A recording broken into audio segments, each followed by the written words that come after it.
Okay, folks, happy Thursday.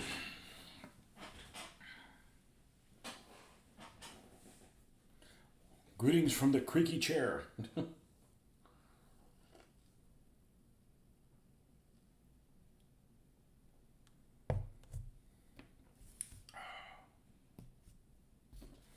So there's one thing that's kind of been bothering me.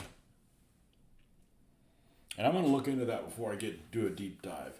And that is this little FT17. I don't know where the heck I picked this up. I picked it up a long time ago.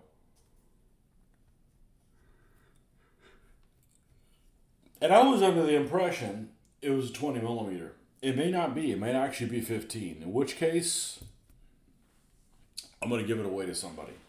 I'm going to give it away to Joel or somebody like that. It does 15 millimeter. I'm not doing 15 millimeter tanks. So let me just do a quick search here.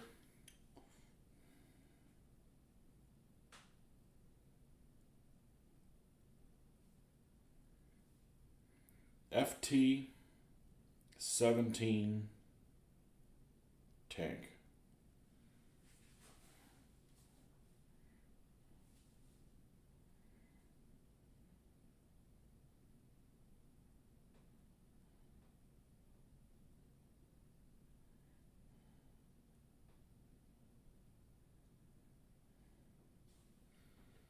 I'm trying to think, how can I do this?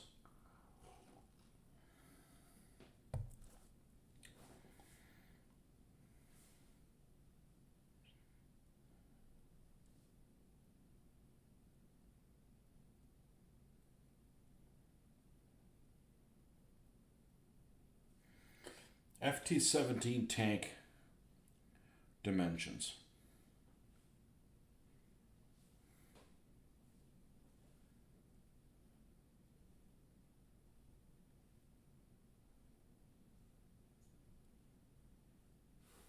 Length, 16.4 feet.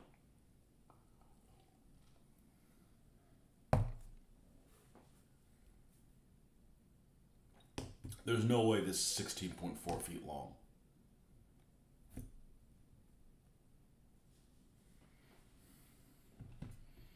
So this was in scale with 15s, not 20s. All right, well that's good. We're gonna kick this thing to the curb. We don't want one of those anyways.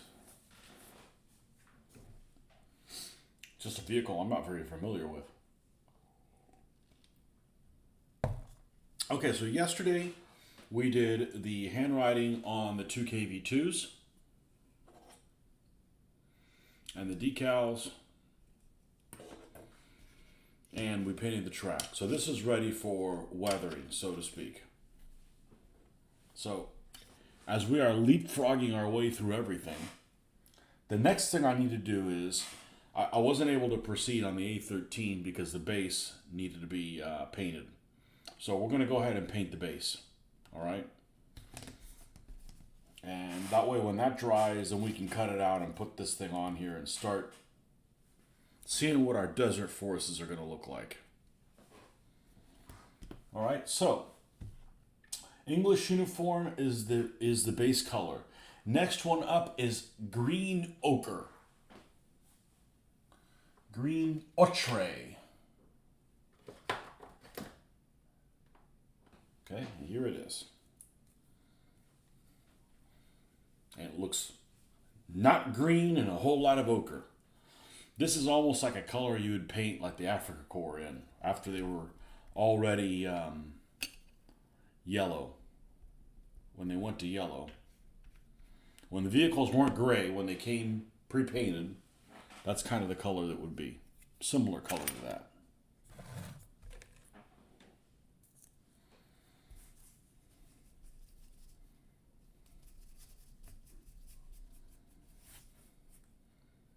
I'm going to dry brush this over it.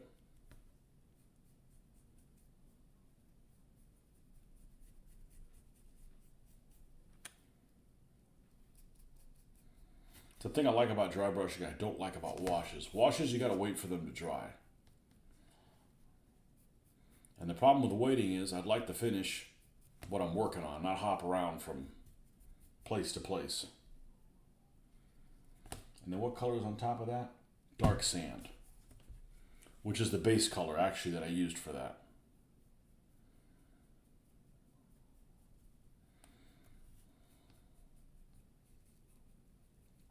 And I actually used pale sand to pick up some of these rocks.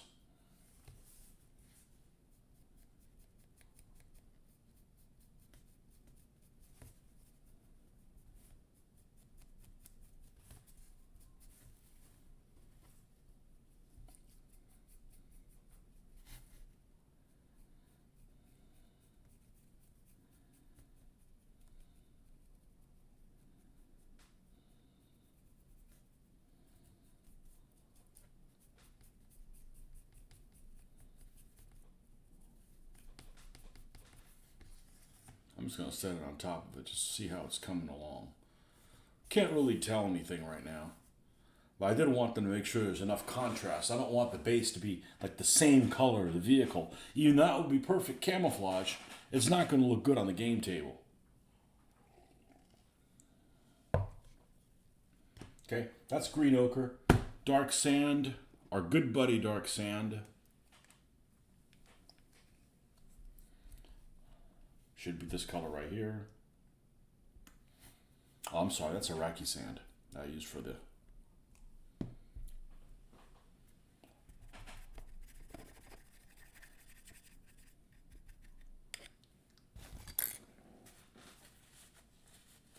for the dry brushing on the weathering. Why did I pick these colors?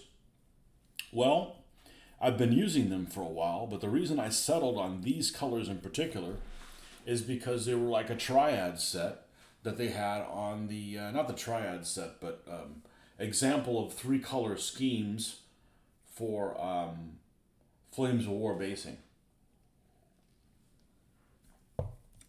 And the nice thing is it showed all 3 of them, like, do you like how this looks? Well, we used these 3 colors and we dry brushed them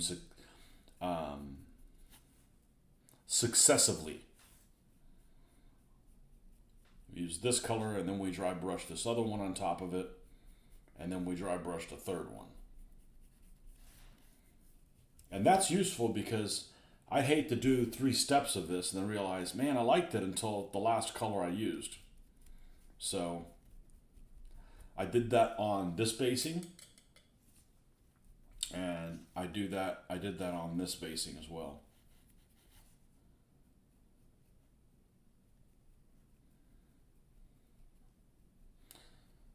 Like I said, I don't really like Flames of War,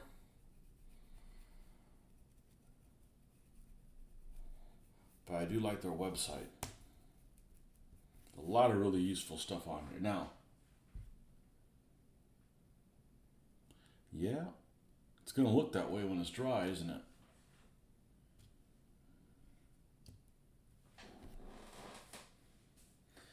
That didn't look half bad. That doesn't look half bad. Now, the problem I'm going to have is normally I would take on a green vehicle. I know we don't have anybody live right now. You guys are just going to have to catch up. When you see this, you'll be online.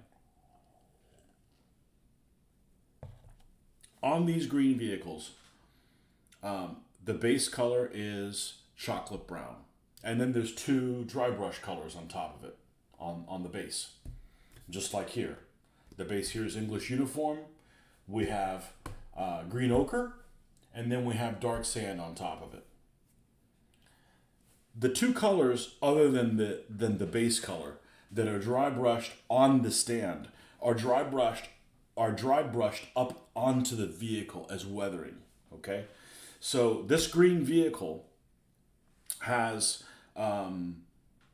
the U.S. field drab, which is the middle color, and Iraqi sand, which is the lightest color on this stand here, dry brushed onto the vehicle so that it is weathered with the color of the stand that's there. Here's the problem with what I have here. Like, I like the color, I like this color, okay? The problem that I have is if I do that consistently with this, I'll be putting green ochre on top of here, which is okay. All right. It is a warmer, it was a darker color than the base color. But the third color, the light color on this base, is the same color as the base color of the tank. So it's going to look blah. So here's what I'm thinking. And I might need to test this in a certain place. I'm going to forget that thought process on this. And I'm going to add 2 other colors to dry brush on top of this that are not on the base color. Not exactly. One of them is pale sand, which is a color that I was using for... it's the color that I was using to pick out these little rocks. These little rocks you see here, I put them with pale sand. And pale sand seems like a reasonable color to bring up. And I may just do 1 color, maybe not even do a second one. If I feel like I need to do 2, maybe the green ochre and then the pale sand on top of it. But I'm not going to do dark sand because I'm just adding more of the core color of the tank. There needs to be some kind of a contrast. If you do it too much like that, I'm afraid it's just going to be too, just going to look all black. All right, so that's my mentality for doing what I'm about to do. That's the thought process for doing what I'm going to do. So let's pull this thing off because this is an old paint. An old paint that does not behave well. It's an incorrigible color. I've had it a long time. Oh, there's even a mixing ball. A mixing ball came out. That's how incorrigible it is.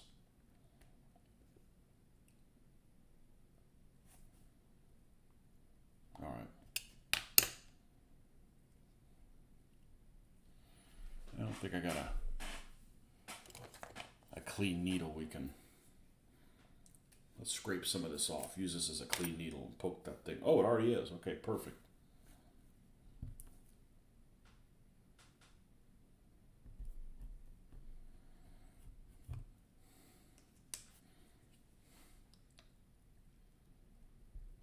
Okay.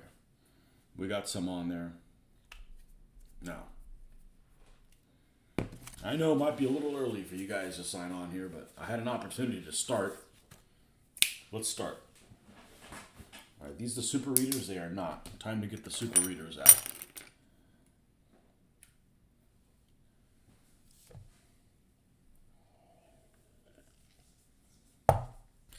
Let's rinse this off so we don't ruin that. And we're going to take a small brush.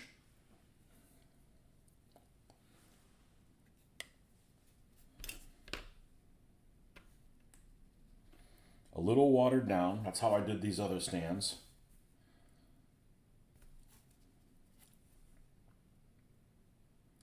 And pick out these extra little rocks that I threw on there just for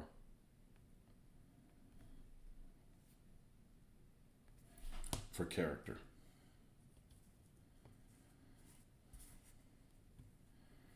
All right, now we start getting into what I like to call uncharted territory. I'm just literally winging this. So I'm going to have to dry brush the tracks and the wheels. And I don't want it to be the same color of the base of the tank. Okay, so pale sand can definitely be the lightest color. I need something in between. So maybe I'm going to use this green ochre. Although it looks pretty yellow. It looks pretty yellow. So let me see what I've got over here in my repertoire. Ice yellow, too yellow. Beige. Maybe, but I feel like I'm going to have to put it into this color here as well. Beige. What else we got here? This is buff. Buff is almost the same as dark sand. Skeleton bone. Man, I don't want to rely on using a freaking army painter color. And it's also going to make the stand look kind of drab.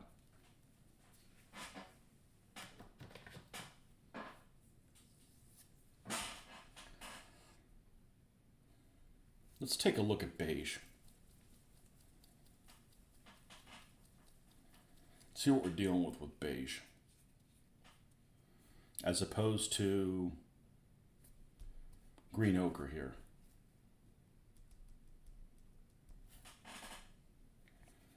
Oh, that's a shitty looking color, that's for sure. And a shitty consistency too.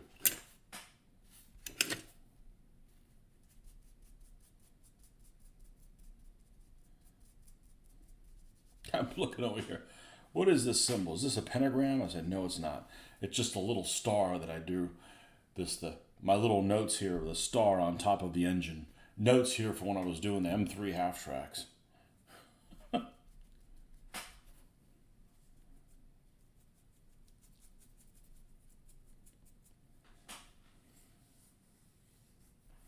Let's do this. Let's do this. Let's get this stuff out. I don't like this. I don't like this beige thing. I don't like this beige color. It's too watery, and I'm just not. I don't want to add a fourth color in here. So, using the same mentality, I'm going to do what I said I wasn't going to do.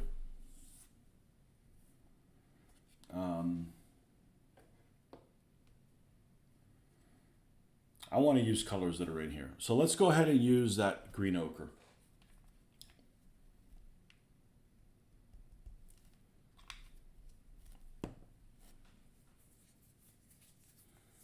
Lindy beige. I love Lindy beige. And Lindy beige has an accent I can understand without subtitles. He needs a comb in the worst way, though. Although I haven't seen a ton of his videos, I love the one where he talks about the German half tracks. That's a great one. And then when him and the Chieftain go into the turret at Churchill.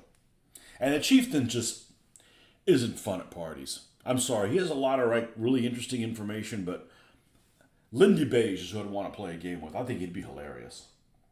As long as he didn't cheat.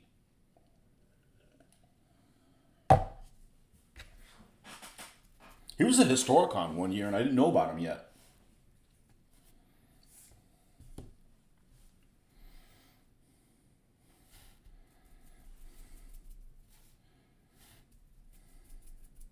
And he's about my age. I think he's about my age. Pretty close.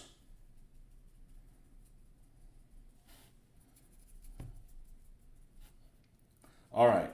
Here goes everything. Green ochre. I'm going to go really light. I still want some of this color to... Oh, yeah. Oh, yeah. Yeah! Oh, yeah. That's it. Got to go really light.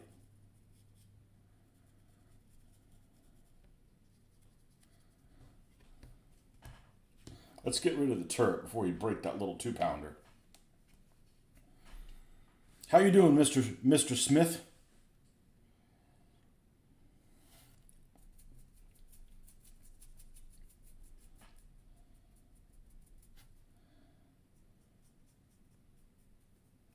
Happy Thursday.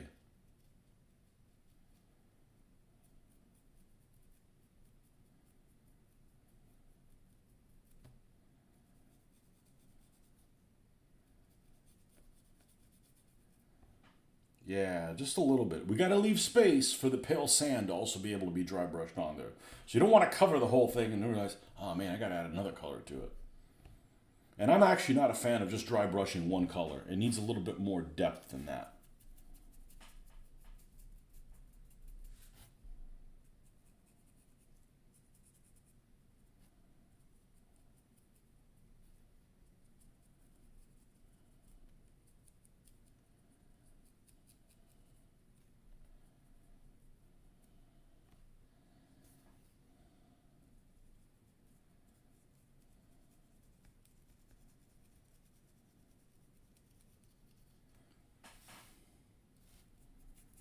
And I hope this works out fine because I'd like to get some more of these guys.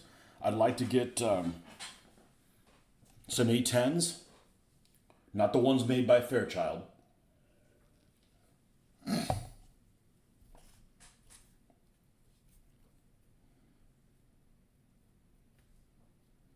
I bet most people don't know that. Fairchild, what the hell's that? A10, man. The plane.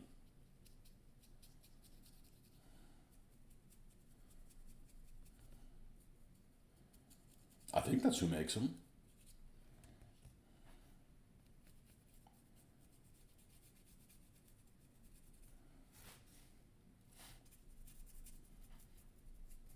Staying with friends, having a blast with some board games and wargaming.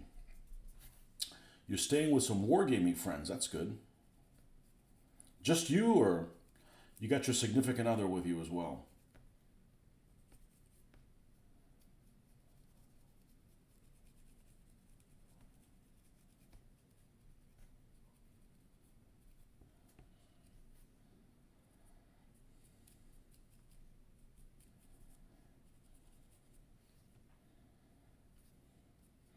I love playing games, and some of my favorite games to play are actually not war games.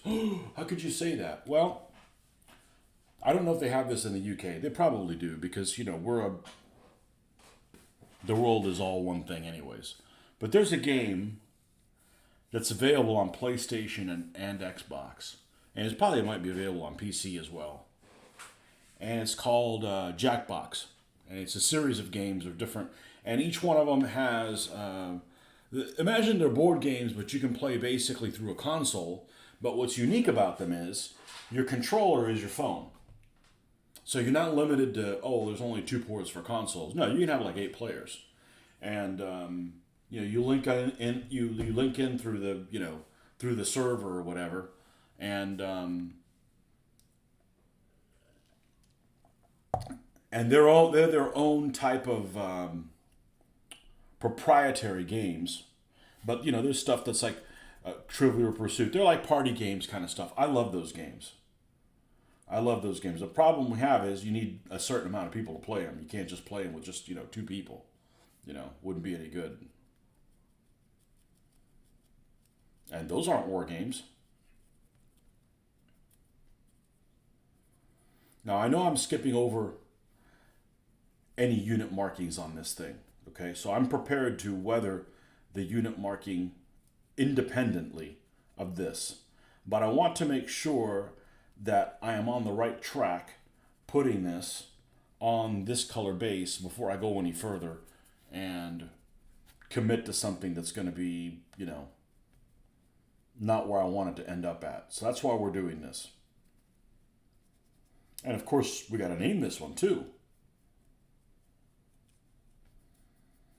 Now, this particular vehicle was from the second Armored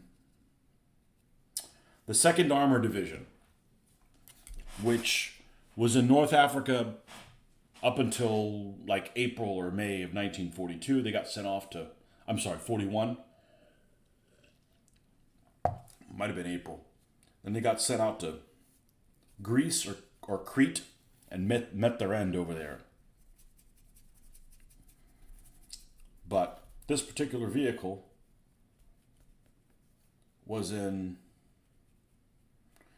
defending the newly conquered Tripolitania from the Italians when the Afrika Korps showed up.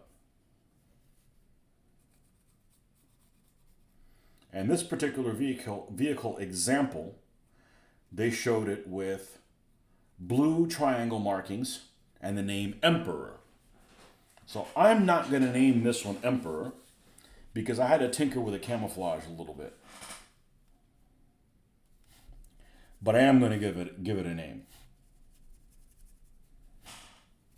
So we'll get to that. I'm a little concerned how the blue is going to stand out on here, but I'm confident that if it doesn't look good, I've got the skills to straighten it out.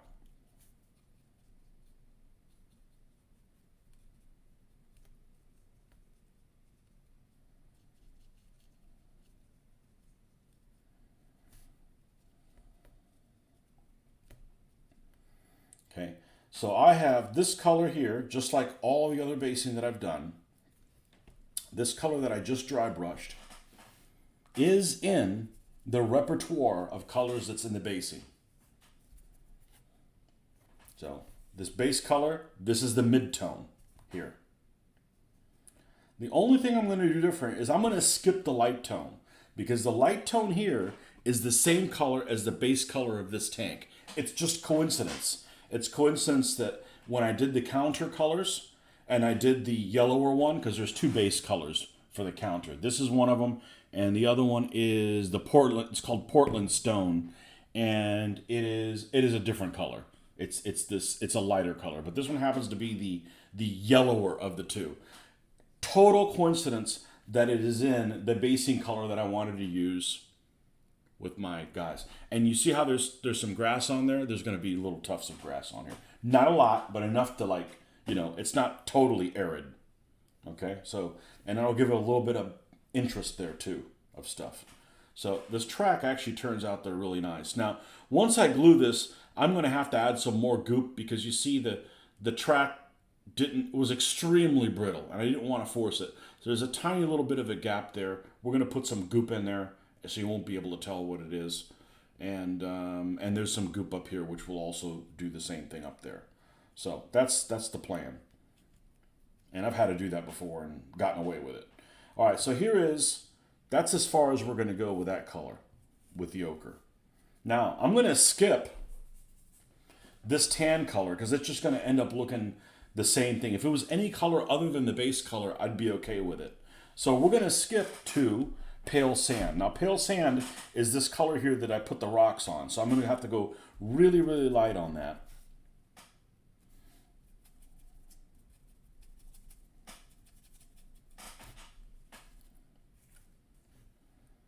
Really, really light.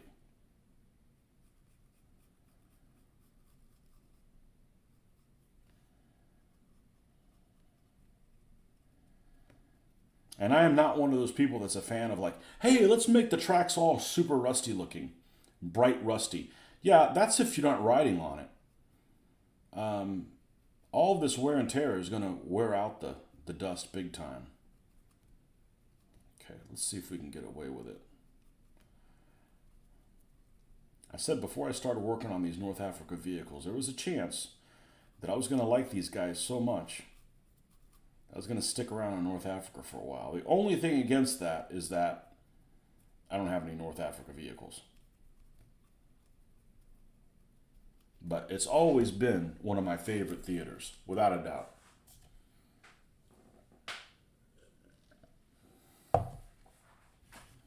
I like the Brits and the Germans fighting each other. I think it's a good matchup. They're both very interesting. I'll tell you what I don't like. I don't like the American tanker uniform. It is embarrassingly bad looking. I don't care how practical it was. It looks like they're out to play old school football. And I don't mean the soccer you guys play. I mean the, football.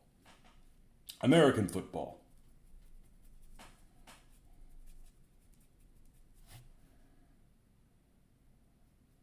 Which really, if you get down to it, soccer should be called football. Well, you play it with your freaking feet.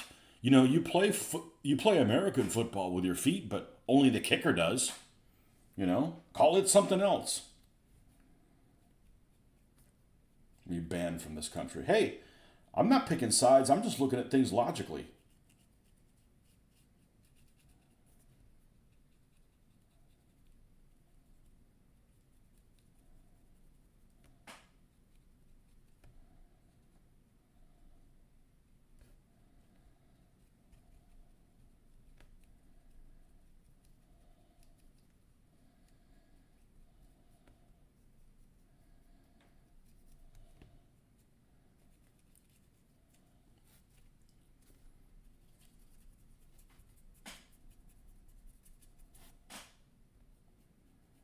So you're over at a friend's house watching me. You watching me paint. You getting your friends signed up to be subscribed to my channel?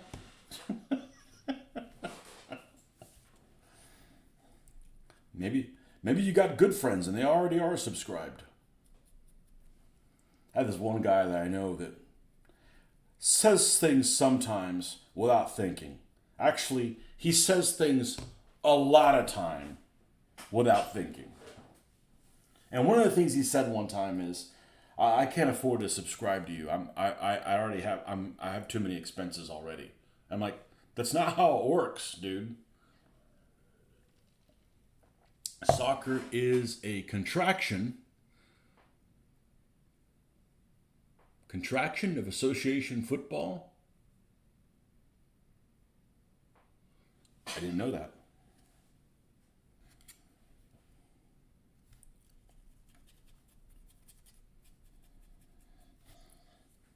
I'm not a fan of it. But I'm not a fan really of any sports that normally get televised. Maybe women's pole vaulting. That's worth watching, but not normal stuff.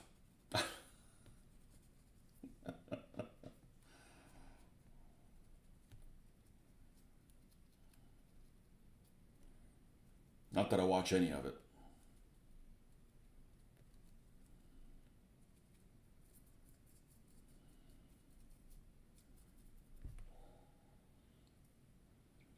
All right, let's bring some of this pale sand up like it's just big old just coughing frenzy of all this dust that was stirred up.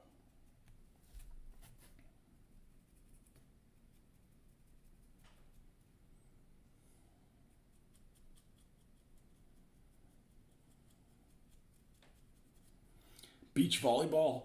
Nah, every time I see beach volleyball, there's too many ladies on there that would whoop my ass without even a contest. I like them a little bit more feminine than that.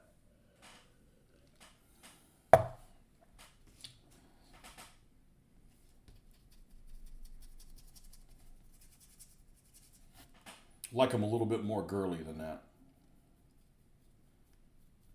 You can be a badass, you just got to be girly.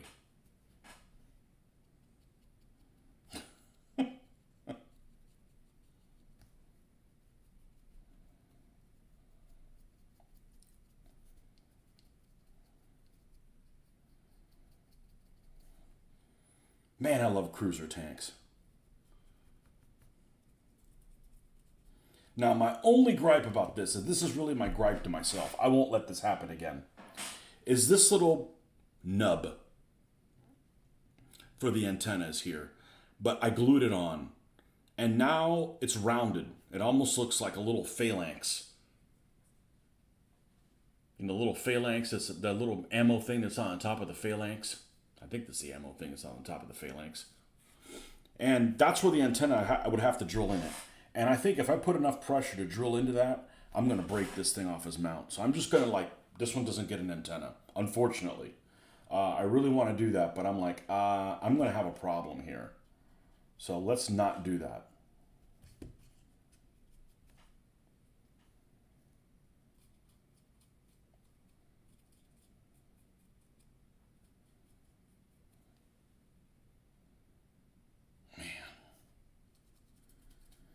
And this is going to look better when it's sealed.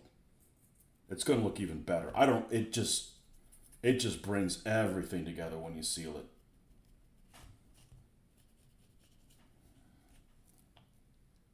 Let's see what this sexy beast looks like here.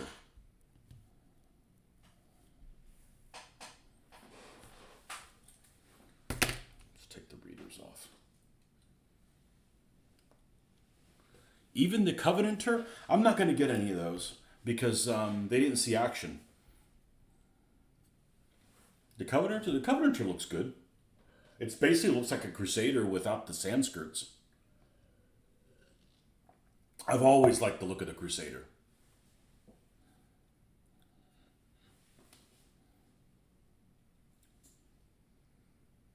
That doesn't look half bad.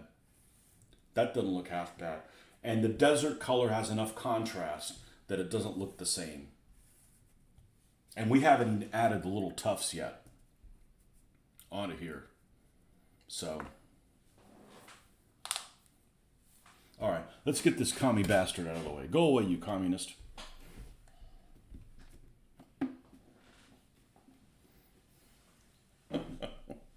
I'm painting tanks for one of the 10 worst empires in history. It's funny because on that list, Russia's not one of them. Like, come on. Don't be such a presentist.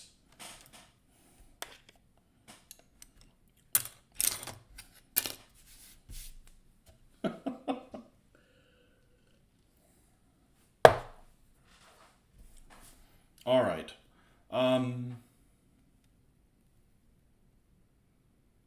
Looking pretty good.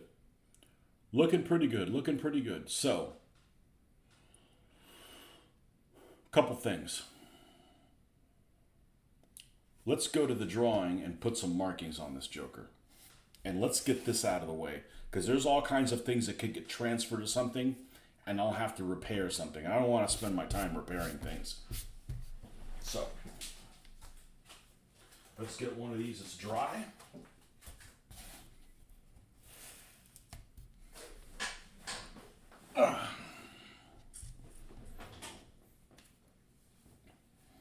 Seven o'clock. I think I got it. I think I got it in the gallery. I hope I do. Now I gotta go find it again. I'm pretty sure it's the Bronco model one. It is. Okay. So let's go to scale mates. And then we're gonna go Bronco A13. And I really want to do another one. I really want to do one of these too for Operation Crusader. This thing is just beautiful. I mean, it looks like a freaking circus with all the Crusader stripes. Because Operation Crusader, they added some extra striping on them, almost kind of like Normandy stripes, except they're red and white. And it's a little bit of circus tent looking, but it's very unique to that. Let's download these. Yep. Just once. This is beautiful. I gotta show you this. And whoever did this art, what do you got in the background? We got an Italian tankette down here getting inspected. We got some kind of bomber. I don't know what bomber that is. I'm not familiar with some of those bombers. They look like they're B-26s, but they're not. They're probably some bomber I'm not familiar with. Look at that artwork. That's beautiful. Now, the only thing that looks really weird about this tank is the spacing between the third and the fourth road wheel back here. You can't really tell it at it from this angle. It doesn't look that weird, but it does look a little bit like somebody didn't follow the instructions when they put this thing together. But that's just part of the flair of that particular vehicle.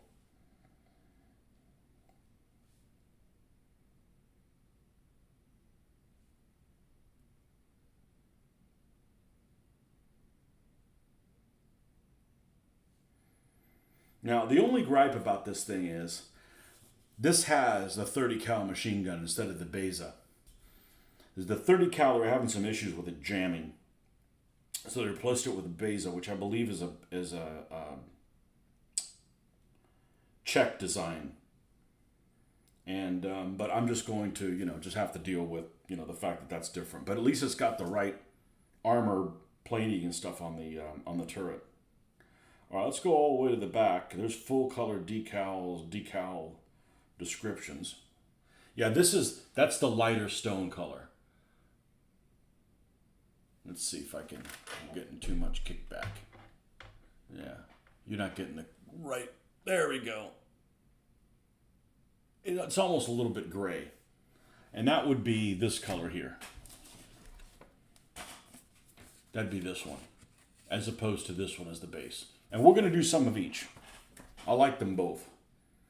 And the reason I went with this one was because this one is specifically for the A Squadron, 5th Royal Tank Regiment, 3rd Armored Brigade, 2nd Armored Division. Now, the 2nd Armored Division marking on it You know, it's not a little desert rat. It looks like a helmet. Here it is down here. It's kind of blurry. But it almost looks like a jousting helmet from like 1500. Okay? And on this particular vehicle, it does not have the 2nd Armored Division marking. So I'm not going to put it on here. And here it is, dark sand and slate. So that's how I painted this one. Okay? So the number that's on here is a 3. And it says Emperor. So this is interesting that it's A Squadron, 5th Royal Tank Regiment, 3rd Armored Brigade, 2nd Armored Division. Normally, because it's A Squadron, all of the tanks would have a name that would start with A. Yet Emperor starts with E. That's very interesting.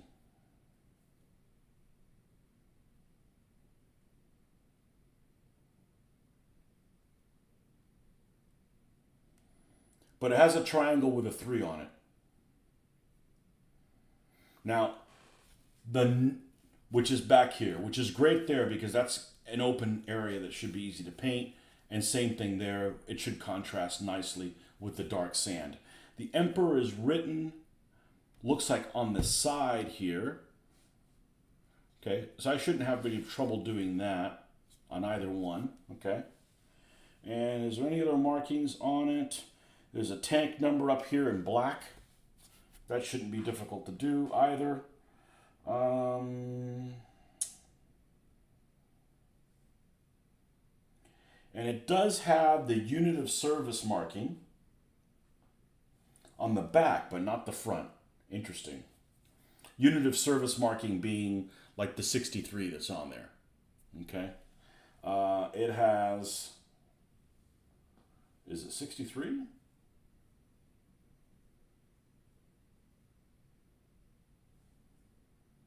I guess it's 63.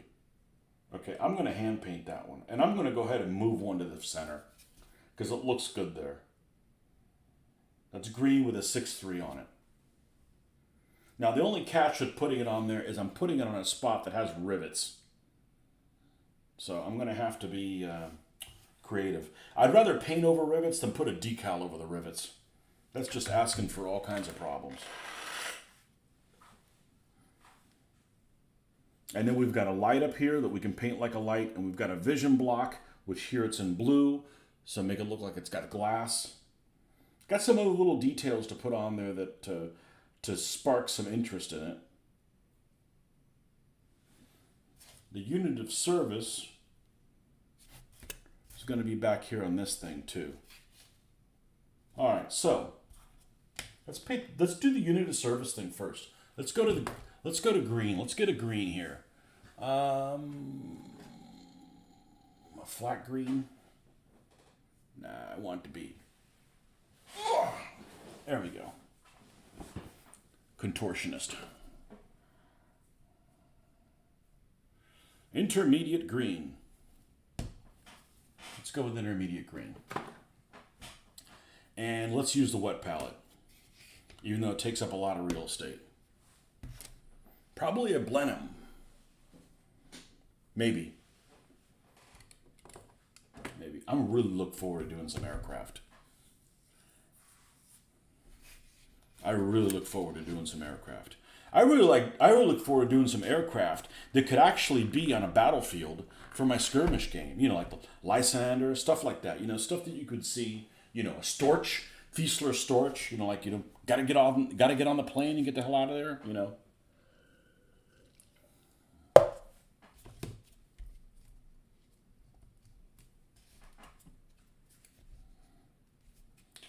All right.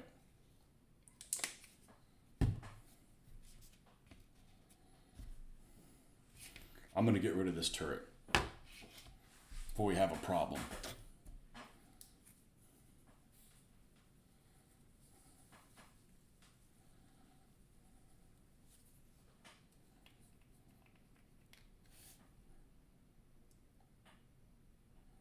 This is the kind of stuff that scares everybody, and I love doing. Hand painting stuff. Hard to do if you have too much caffeine. Hard to do if you don't have enough. Well, this Joker's not mixing well. We're going to have to be really... Come on. And no, I don't have one of those mixy things. I'm going to put some out here and see if it's just looks like it's not mixed well. Let's get this guy here. Mimic Tom, welcome. Oh yeah, we're all up in North Africa now. Ready to fry some eggs on a tank.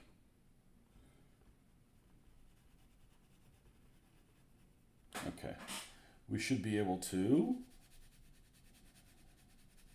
Let's bring some of this. This is a color that I bought and I haven't done anything with. So, do we still have any black that's alive from yesterday? Probably not. That's asking a bit much. Let's move this little 2-pounder.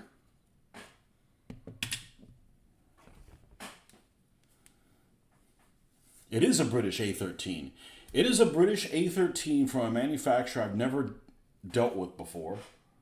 I got them on eBay, a company called SS Model. Not S Model, SS Model. It's all 3D printed. It came in an interesting box.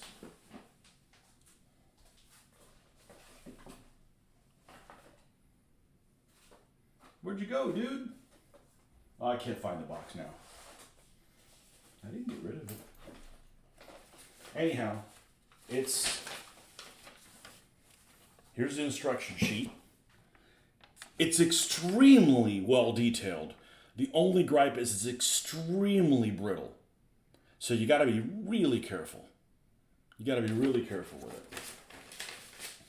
But it's kind of a test because you can't use the ones from, if you want to use them for the desert, you can't really use the ones from S Model, which are excellent. S Model is superb because they don't have this, the enhanced armor on the side. They don't have this triangular armor on them. They're just flat-sided. And you'd have to buy a conversion kit, which by the time you buy that, you're talking like $30 a vehicle. And I want to get 6 of them for this scenario, and that just doesn't make any sense. That just doesn't make any sense. So let me go back to my drawing here, and we're going to put... I know we're going to have one at the back. That's fine. This one's going to have one at the front as well. And the 63 goes right in front of where this thing is, and it takes up the whole space. And, all right. Here goes everything.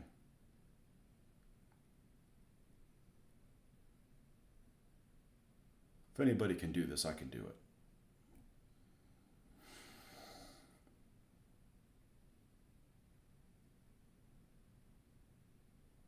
The problem is the rivets. The problem is the rivets because they can throw your game off. If you're trying to paint the number and the rivets are right in the damn way where you want to put it on it.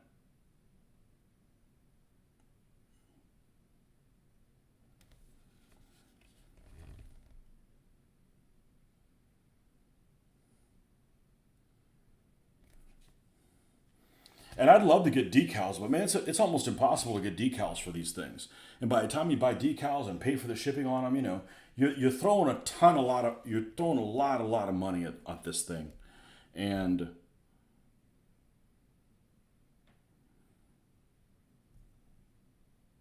this one has it on the back. Okay, so we're going to paint this one on the back here.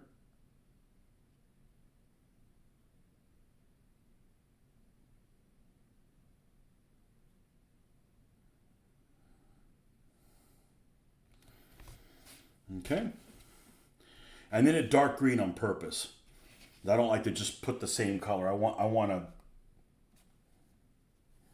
do a little bit of contrast with everything that I do.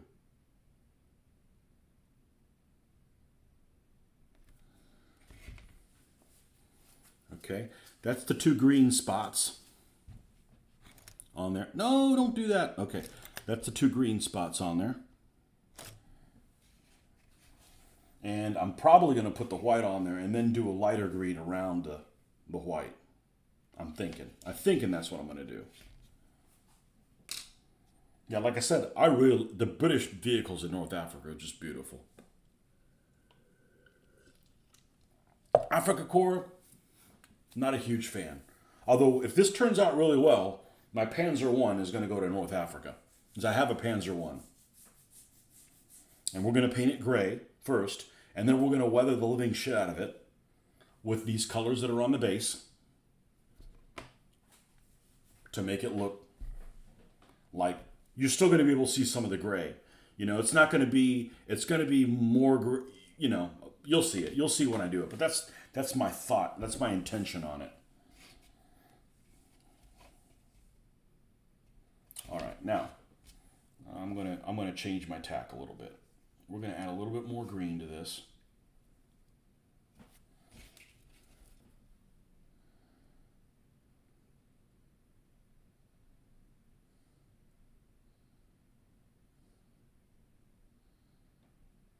Okay, and the same thing on the front.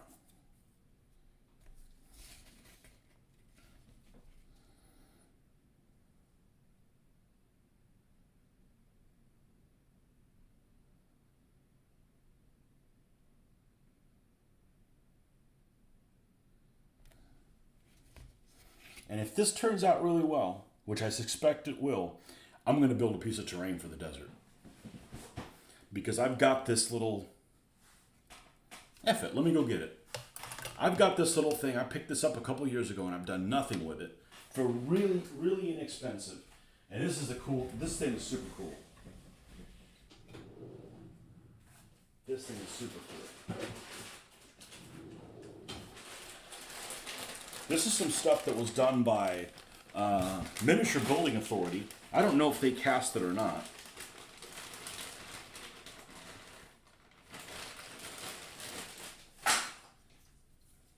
A little fuel depot.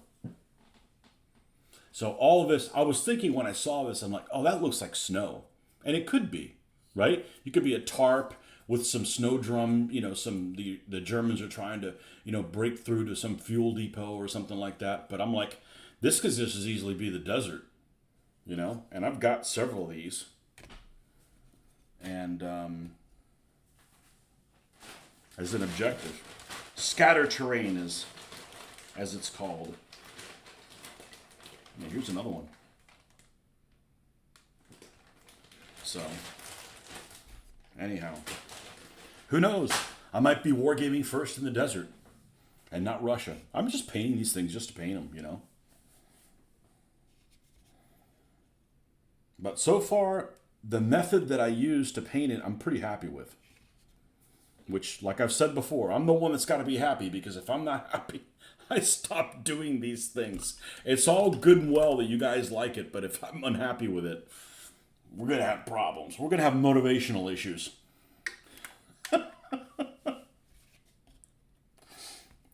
We're going to have a talk with myself.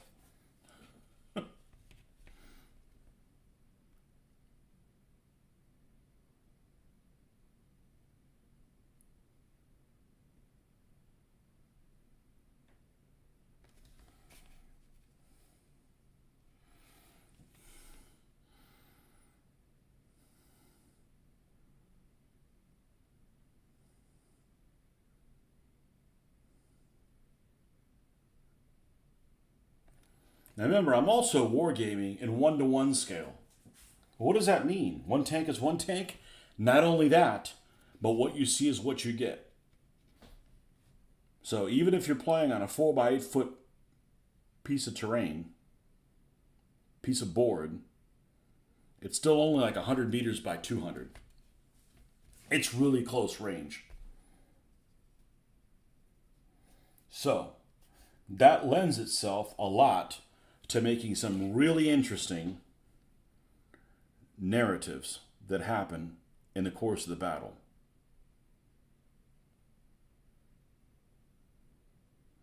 So one of the things that really kind of captivated me recently, reading about Operation Crusader,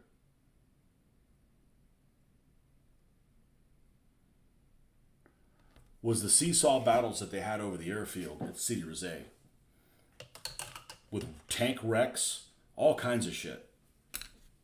Jock columns, you'd have these small little Kampfgruppen that would have, a 25 pounder or a couple 25 pounder guns firing over open sights at panzers coming in and, smoldering wrecks and shit like that. That's like perfect.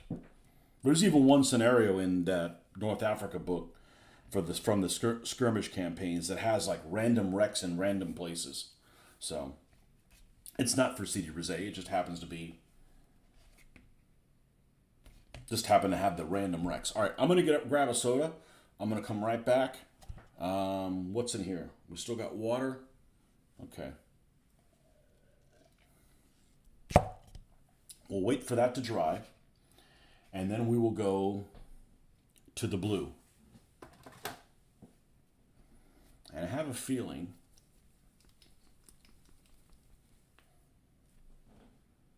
I'm going to need to do something like this as the base color. No, that's a little too much Howard Johnson's. If you know, you know. Hojo's.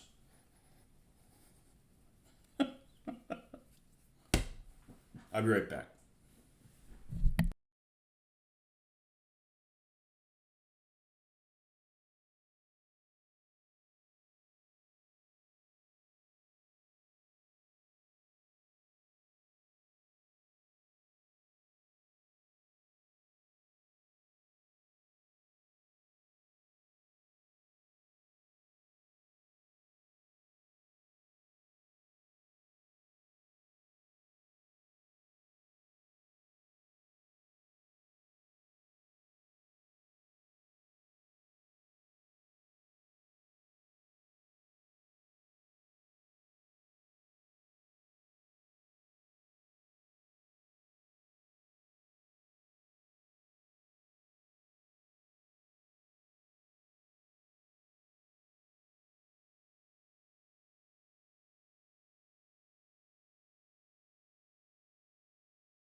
Okay.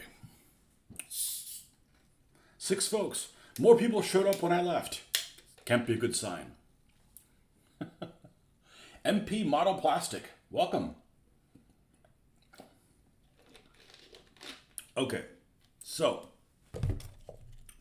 blue. We're obviously going to add black to it before we get to this level, but I need it to be somewhat bright so that it stands out. I don't really like that they made it blue, but a lot of the markings are blue. So before I get discouraged, because you have to keep your morale up, I'm going to do the numbering on the turret. Okay? And here they have a triangle with a 3 on it in the middle of it. All right? So, oh, this is being difficult. Would be cool. Welcome. Welcome, Angel. How are you today?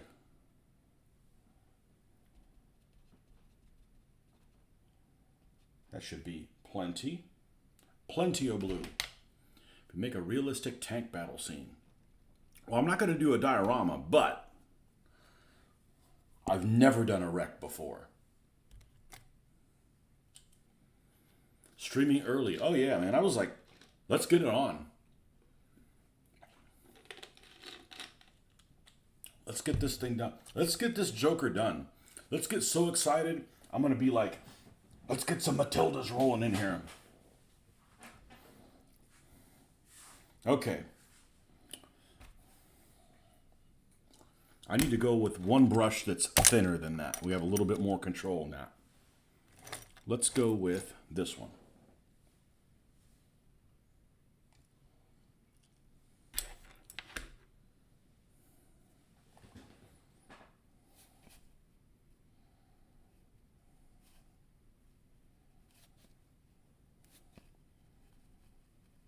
There we go. We want to start with this bluish gray as a background color, and then we build up the light blue to make it stand out. Where is this little thing that we were doing? I'm doing great. We only have one more day to go.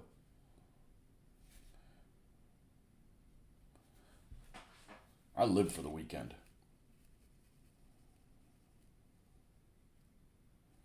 I don't know. This thing is starting to give me starting to misbehave a little bit. Maybe it's time you fire your ass.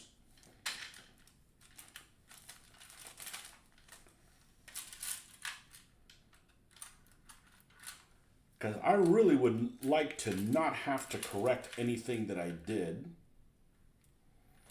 Because it's just a waste of time. It's a waste of time to do things wrong. People at work don't realize that. Sometimes.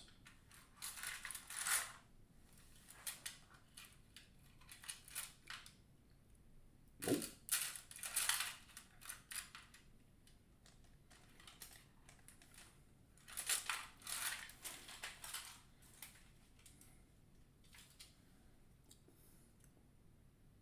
There it is. I want to make a straight line. I got to do a triangle. I want to make a straight line. I don't want to have to come back and fix it.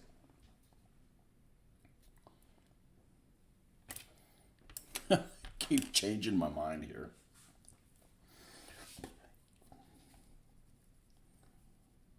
All right.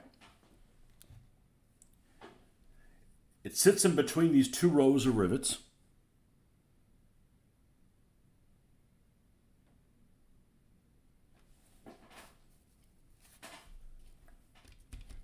Wish this wasn't bouncy. There we go.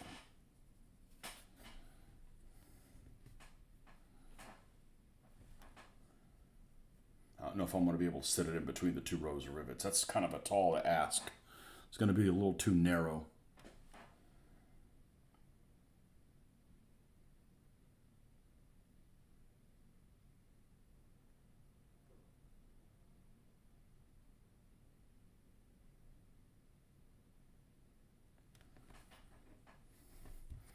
I don't like doing lines laterally.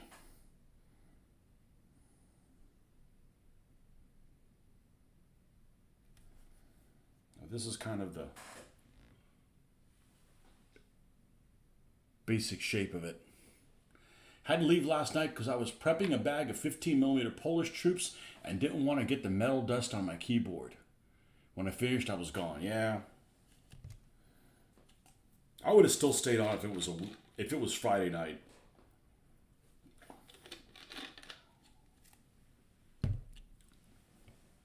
Okay, there's going to be a 3 inside. Let's go ahead and do that.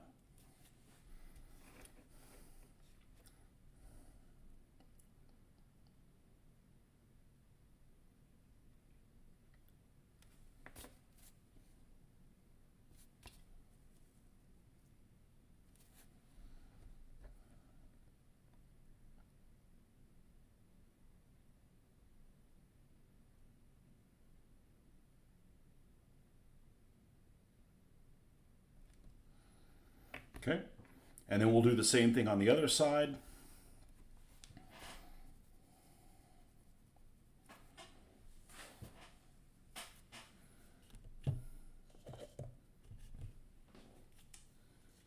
I'm going to start prime the miniatures tonight. Well, that's the one thing about priming figures. I feel perfectly comfortable doing that with brushes.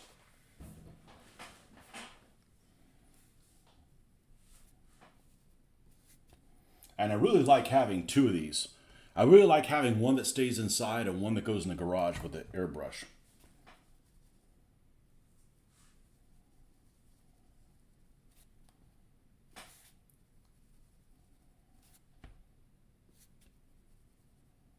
All right, triangle over here.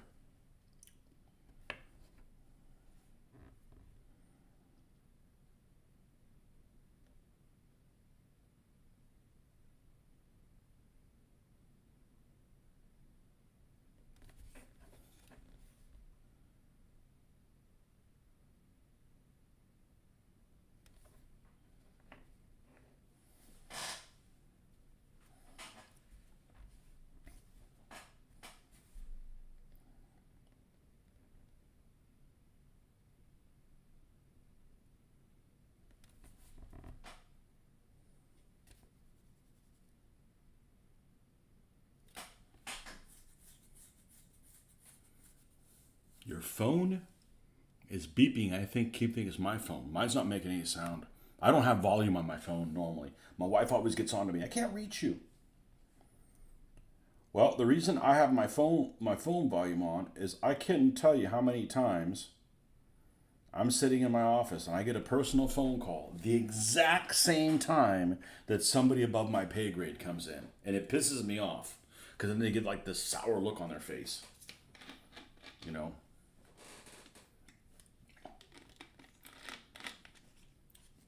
So that ain't me. This thing is, the chair's creaky as shit though. Maybe that's what it is.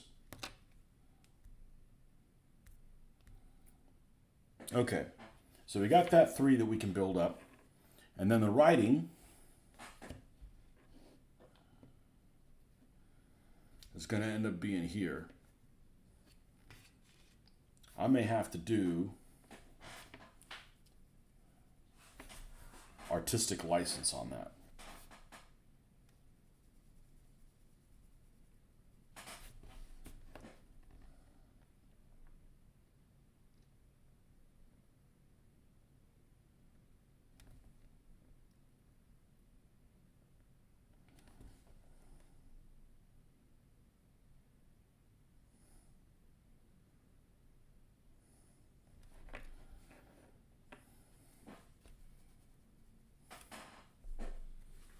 Vibrated sound, it's probably this chair. No, I don't have the vibrator on.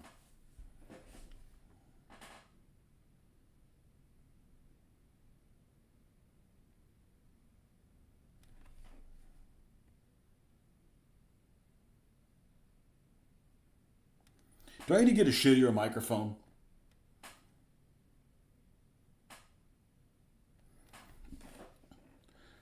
Is my phone picking up my microphone's so good it's picking up the vibrator of my neighbor next door. They are good. Those Blue Rhinos are excellent microphones. My microphone picks up the damnedest sounds. I'm gonna have to listen to one of my recordings, but I don't hear well, so that's probably not a good combination. God, this chair is so whiny.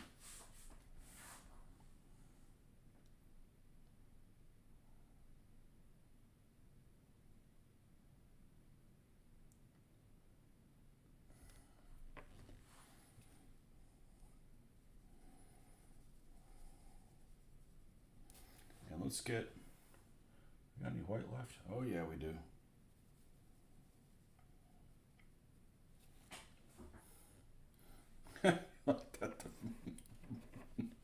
Neighbor's vibrator. Like, answer that phone or, get off already.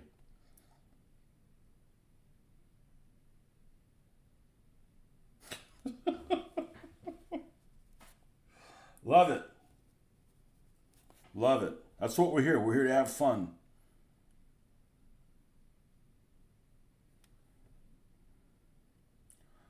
So circling around back to your question yesterday. That Dragon Man, I think that's what you said was his name. I didn't know what he was, but immediately when you told me, I knew who it was. Like I didn't know that he had a name, and I thought it was actually out in Vegas. I didn't realize he was in wherever the hell he is. But I went with a coworker. I went to a thing they had here in Florida called a machine gun shoot. And it was kind of a reenactor type of event or whatever. And these guys brought out. If I went to one of those now, I'd film it so people in Europe would just blow their freaking mind. But you know, this is not typical people in America that can afford this kind of stuff.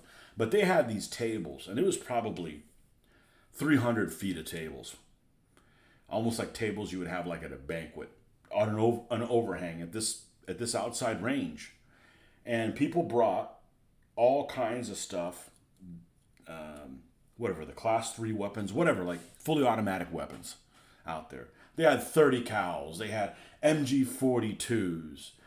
One guy brought a Humvee that had a twin 50 on it. Finnish anti-tank gun, anti-tank rifle. Every version of an AK, everything they had on there. They had all these on the table.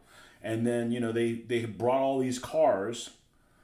And it, you know, people you could watch, or you could be one of these people that had one of these weapons that was going to open fire. So I'm just a watcher.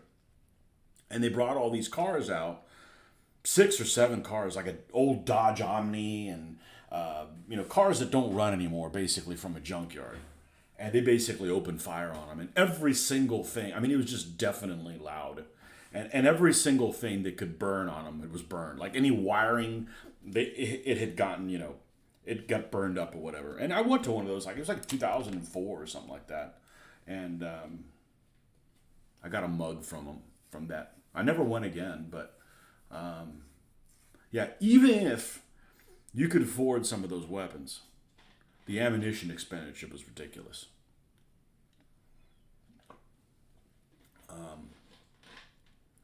But, you know, even if somebody hands you, like, here's an MG42, cool, and you get all the licensing, you got to pay a couple $1,000s a year just to have the privilege of having that, regardless of the cost of what it cost and the ammunition expenditure. The ammunition expenditure is ridiculous.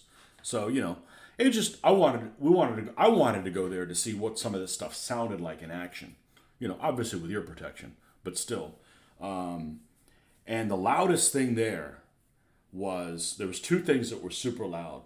The Finnish anti-tank gun was definitely loud. It was super loud because it had a muzzle brake that shot the sound out towards the side. So that was closest to, you know, where you're sitting in the audience. And then this other guy had the AKS. I want to say it was a short AK that they would use like inside of a tank. So it had a really small barrel, but it was, you know, it was AK. I don't know if it was 545 or 7.62, but it was definitely loud considering how small of a weapon that was. You know, it was a compact. Those 2 things, like you know, when they open fire, you could hear all kinds of stuff, and those things would stand out. You know, they would be like they would stand out of the crowd, definitely. The chair could be making all those noises and then demand you buy it something to take it to dinner. Oh yeah, they're expensive to shoot now. Ammo prices are crazy. Well, they've come back down. I only have 9mm stuff, so, you know, 20 cents a round. I only go about once a year. I just can't justify. At one point when I was younger, I'm like, it'd be cool to have all the World War II weapons. I'm talking about, you know, rifles. I'm not talking about nothing other than that. Like a Mauser and an M1 and all that kind of stuff. Those things are too expensive. They're too expensive. Do I know why they named it the 50 cal? I do not know. Isn't that the size of it? It's half an inch.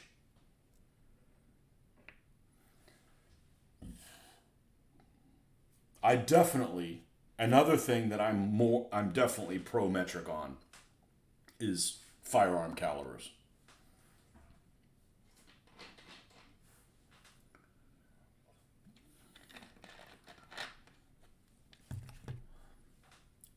So, it just depends on, is it worth the justification? Is it worth to spend a lot of money on something that you're not going to see every day? For me, no. I don't want to, you know, buy a car and you don't drive it. Or, there's those kind of things are just for the uber elite. As people in England would say, that's for the Normans. The Normans would do shit like that. The uber rich, as somebody would say. No, that's just.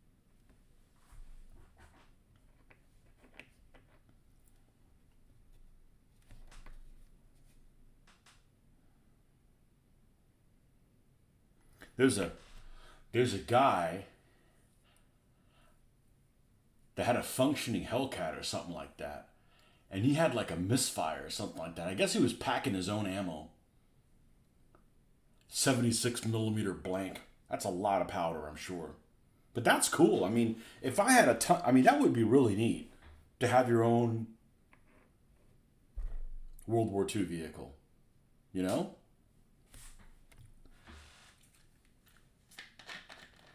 Somebody else had like an 88 or a Pac 40 or something like that would like, I think it was an 88. Like, that puts out a shitload of smoke when it fires. But, that's why I want to see war movies, because I want to see this stuff in 1-to-1 scale doing its thing. You know? That's why I want to see them.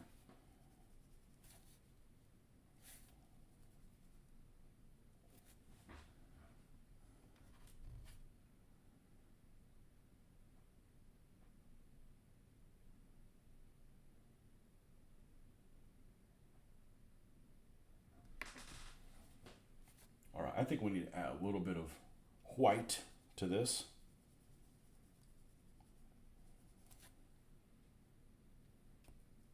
Anything out in the desert is going to fade like crazy. Did you end up pulling a? You ended up pulling a Kevin, and you didn't give me the punchline. Do I know why they call it a 50 cal? Beep. Oh, somebody sent somebody in Nordic's house. He's had an episode. We gotta find out why.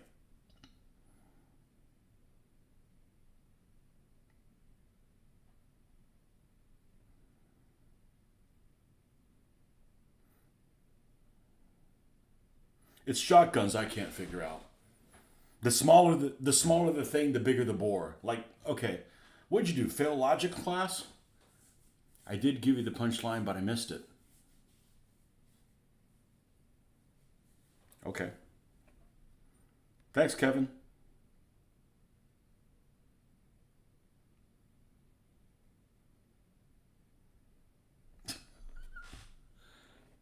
You got that Mexican internet? Like he's got down there?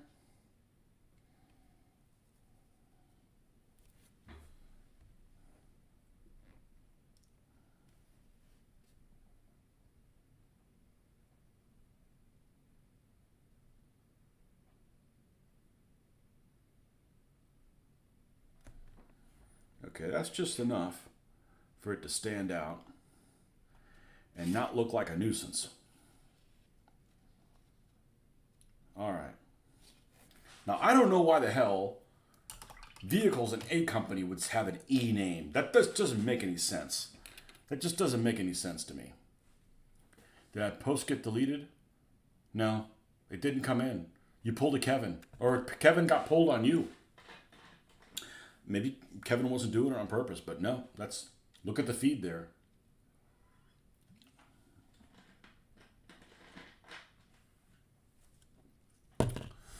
Okay. I'm concerned about the contrast.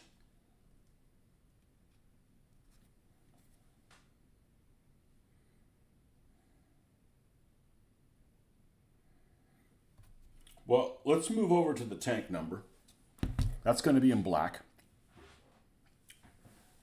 This has T15228. All right. Well, it's going to be a T.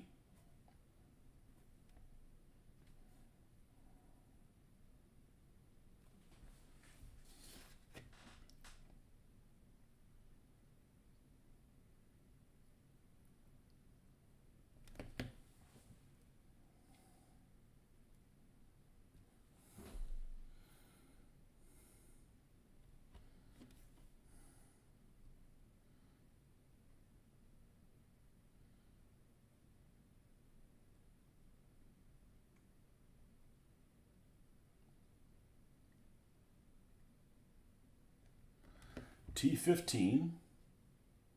I'm going to do 227.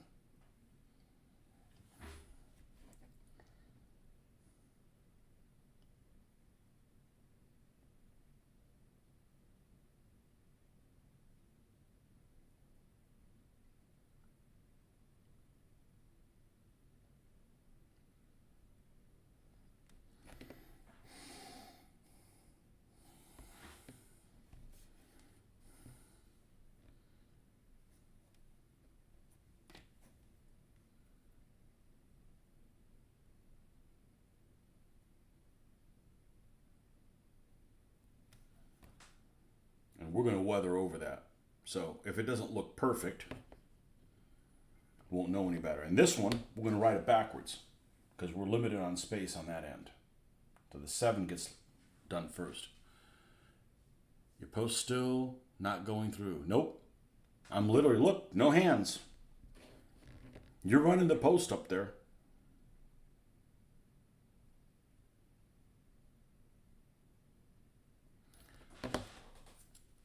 You're not smoking any of that wacky weed, are you?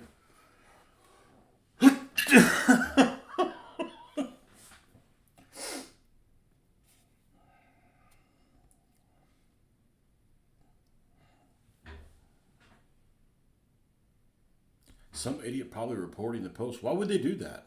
I don't know that they can do that. Let me do one thing. It's on top chat. Let's make sure it's live chat. Does that make a difference? Okay. I don't know why that's different.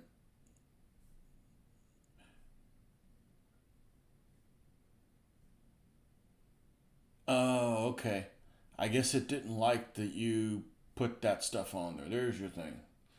Good guy, they ain't lucky and everything wrong. It was deemed inappropriate name for a machine gun. There we go. No, I think what happened is I have an option and I never mess with it, okay? I think it defaults to top chat. When I put top chat, yours doesn't appear on there, okay? If I go to live chat, top chat, say some messages such as potential spam may not be visible. So that's why yours wasn't coming through. So I'll switch it to live chat, which I never touch it, and then all your posts are there.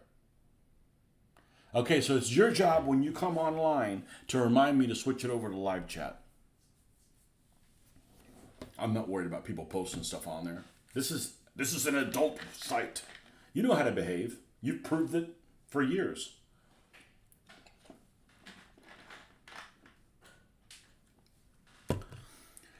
Yeah, it's a light cannon. I mean, it really is. It is a light cannon. You could take out trucks and stuff. It can do stuff that a regular 30 caliber machine gun just can't do.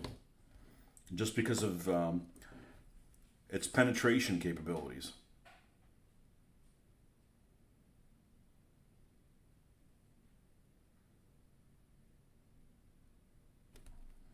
227. What do you say? 15, 227? 15, 227.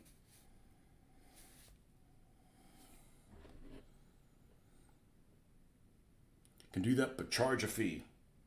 I'll just deduct it from what you owe me. We can do this all night.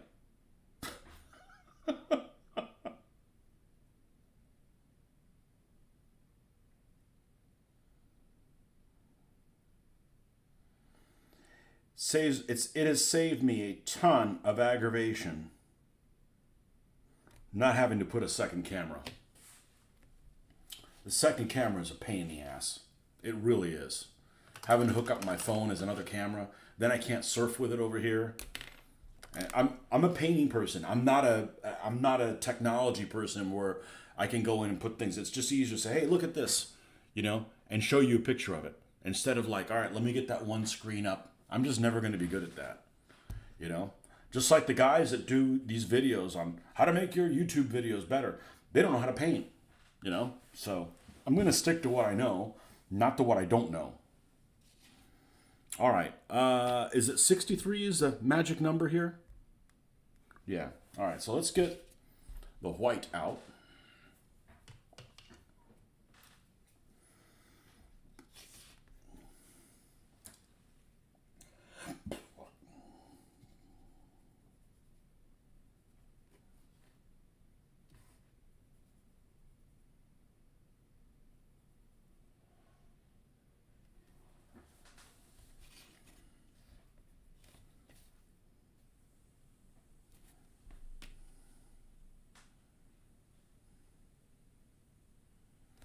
Okay, what style is the 6 done in? Okay, got it.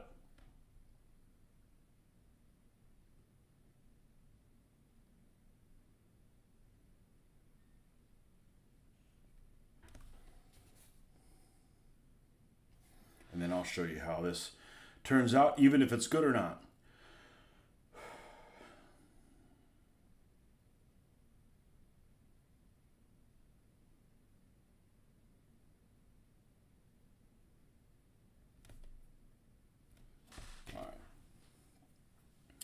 This is the part of the program where I say, I need to quit my day job. So this is the tank that we're doing up here, okay? But I'm going to show you, I'm actually going to put this 63 number, which is on the back of it, and I'm going to do it on the back. I'm also going to put it on the front, which goes right here, okay? Like this one is, okay? So this is what we're looking for, that green 63 on here.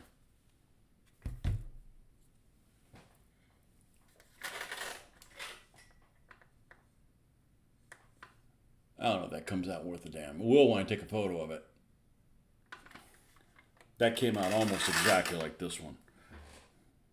Now, I'm not putting the symbol of the 2nd Armor Division. It's super cool, but I wouldn't be able to do it justice. I wouldn't be able to do it justice. So let's do the 63 on the back. And that just adds a little pop of color, a little thing to catch your eye and go, oh, that looks interesting,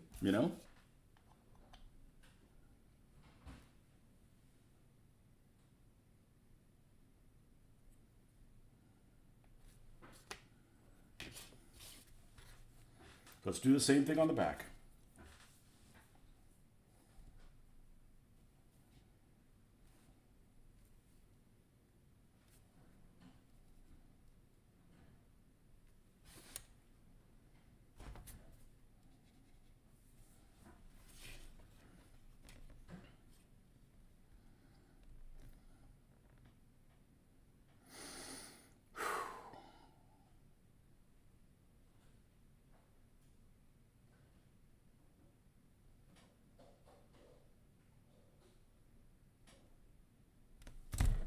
And don't try to do more than one line without re-wetting the brush.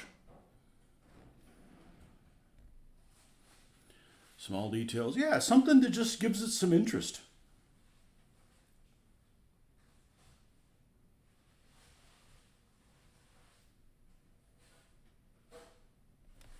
Look at that shit. That's empowering stuff. When I do that, I feel really good about doing stuff like that. Now, I'm a little concerned about the name of it. It's not writing the name, because I've certainly done longer names, but I'm afraid of contrast. So what I may actually do, and I've seen them do this on other British vehicles, particularly Mark 6 light tanks, is they'll have a place where they put the name of the vehicle, but they'll paint almost like this background of dark gray or something like that, so that when they put the lighter lettering, it pops. And I may use my artistic license and do that. In other words, paint a spot of this slate gray. So when I do this lighter color on this slate gray, it stands out well. Okay, and I'm not really digging the fact that they decided to put A company with E letters. It just, something about that just doesn't sit right with me.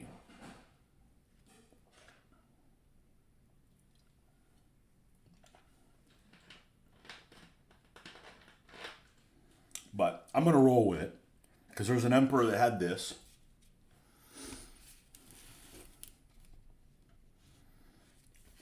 Now, let me take a look at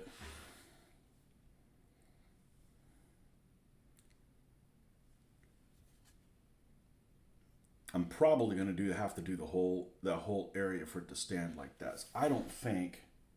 Well, let's try doing it without painting the background. How about that? I got nothing to lose. Okay?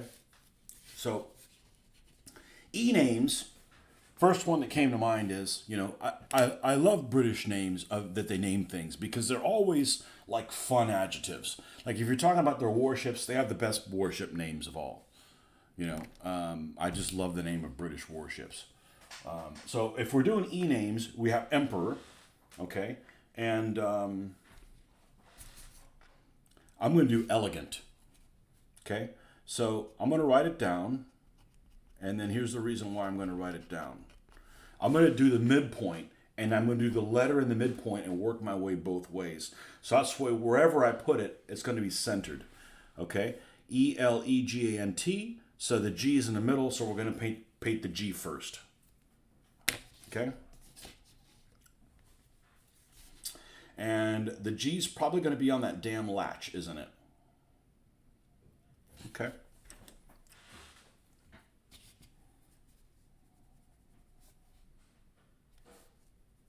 We can do this. And if not, we'll paint over it. I'm always prepared to we can redo it.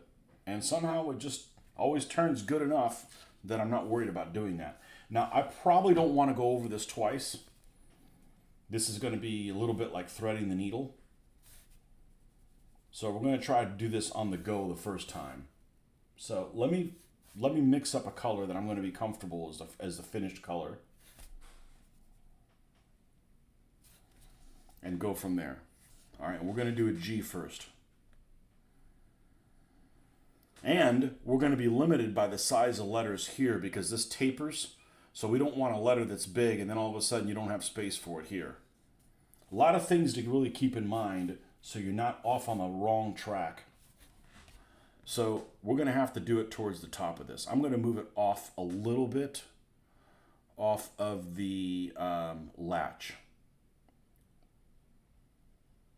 No, that's not going to work. We need to go lighter than that.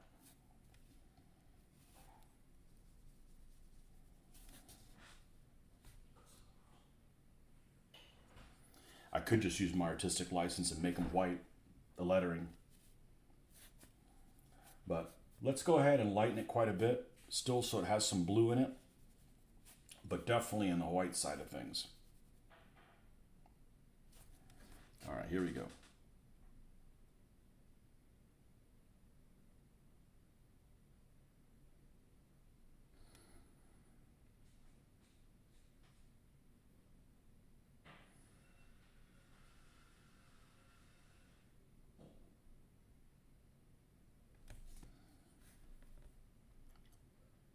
I'm wasting my time doing this because it just doesn't turn out. It just doesn't pop. It just doesn't pop. So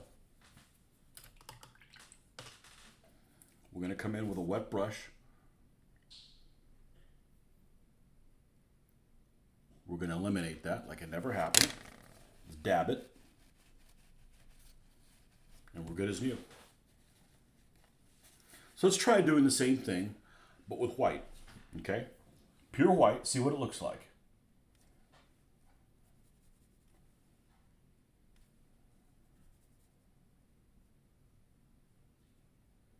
Angel, what do you work on? You work on 1/72 scale stuff as well?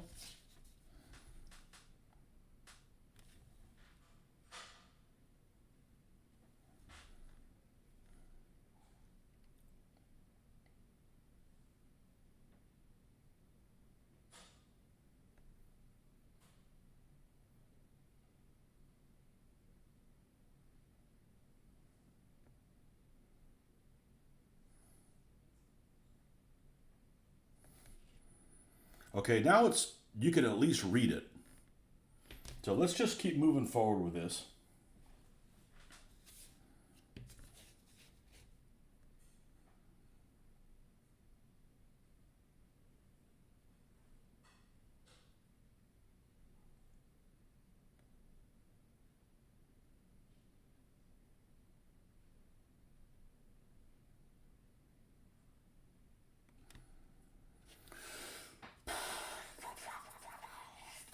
It just doesn't. Let me try dark. Let me try adding some more paint to it. See if it turns out okay.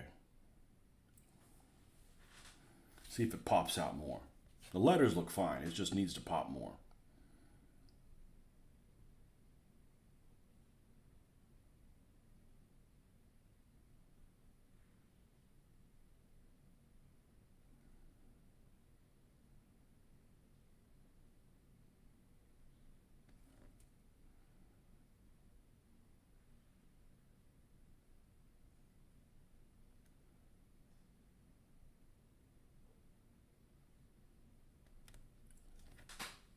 Okay, that's not bad.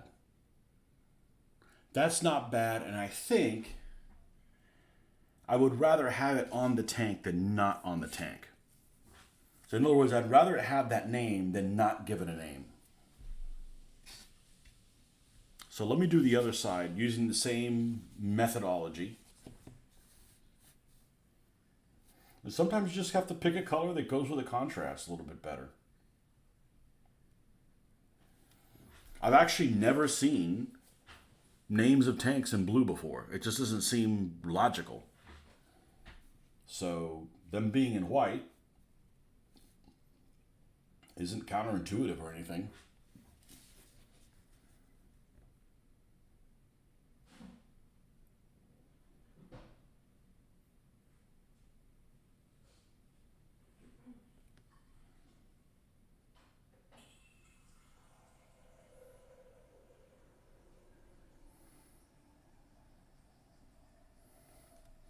Here's the Gantt part.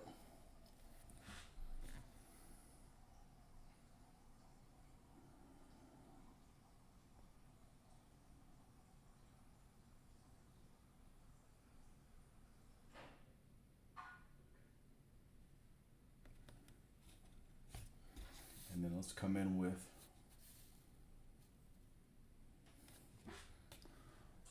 more.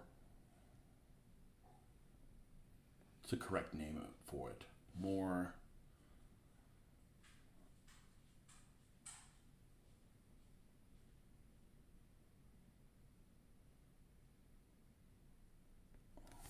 Not tint. I forget what it's called. More of the actual paint itself, so it's thicker.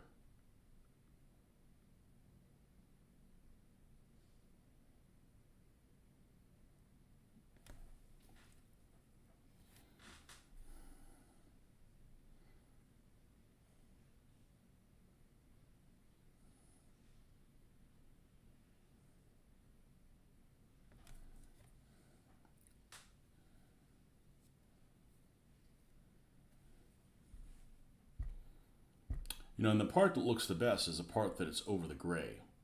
So maybe next time I'm going to take that into effect and make sure that area always has something dark there for it to sit. I'm not going to go and change the thing now, but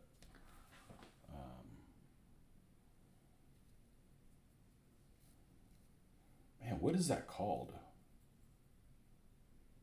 That's more. So it makes paint expensive.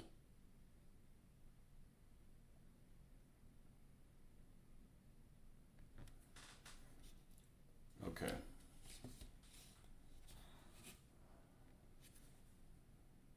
And 63 looks. Well, I've done a lot of numbers.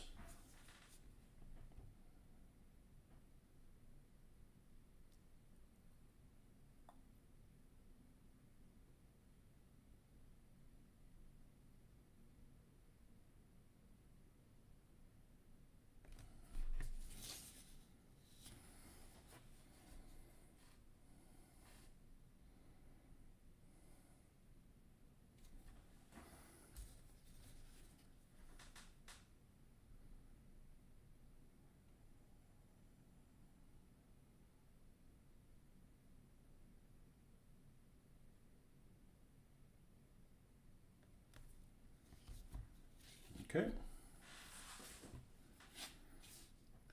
What else are we doing on here? We need to add a little bit of Nuln oil in a couple places. Where we got Mr. Nuln oil at?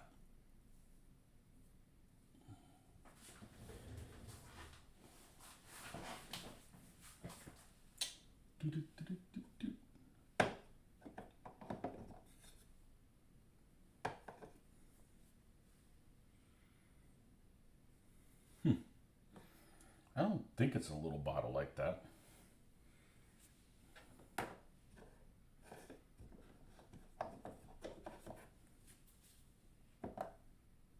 No, that's a base color. Is this Agrax? Yeah, so maybe Nuln oil is... I don't recognize it. I don't recognize it as any of these.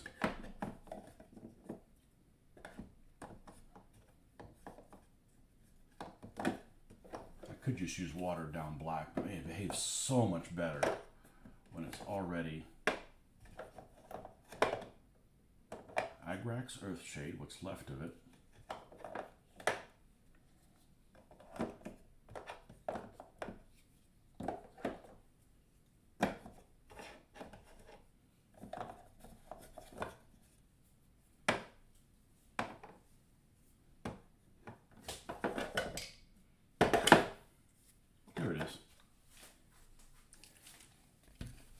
Corner, couldn't see it there.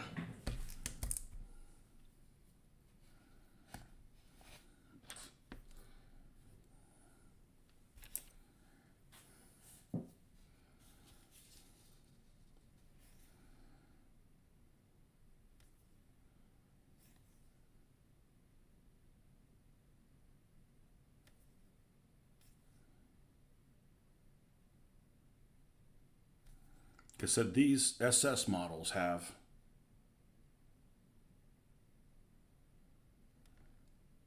really good detail on them, but they're oh so brittle.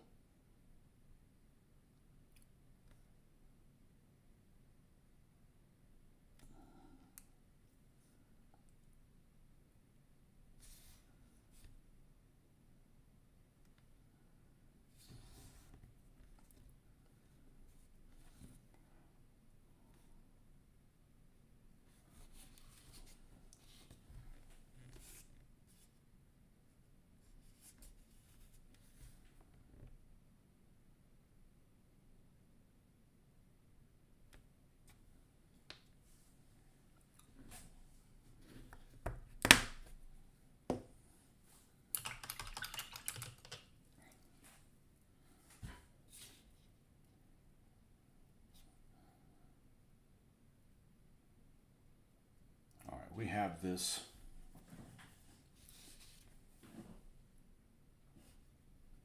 light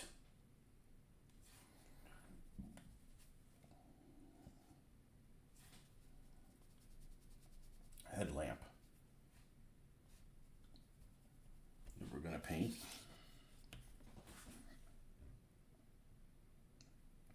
Nope, too light.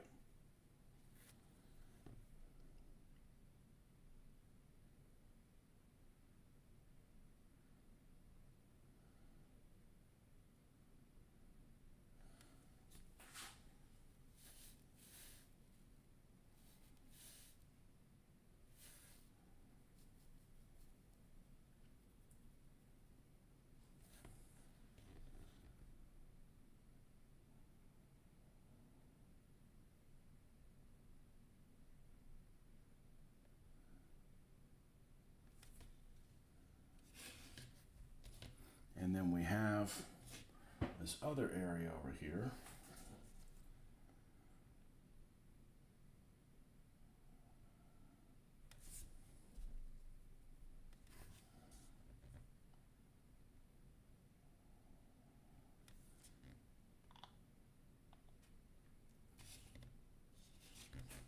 I can use some pure white here. Specifically, I'm that little shiny spot.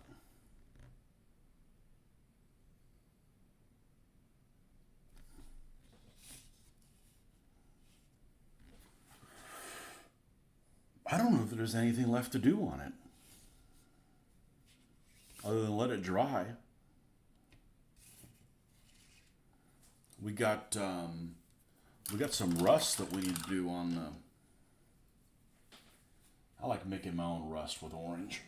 Orange and black. Orange and black is really good. Mr. David, welcome back. 2 days in a row. Light orange. Well, what's wrong with the regular orange?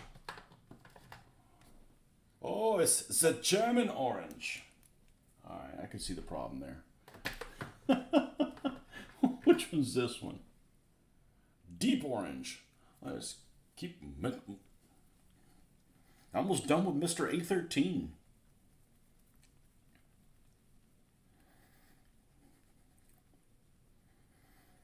We need to seal it before we put it on here because you end up like grabbing it a lot, and I don't want to.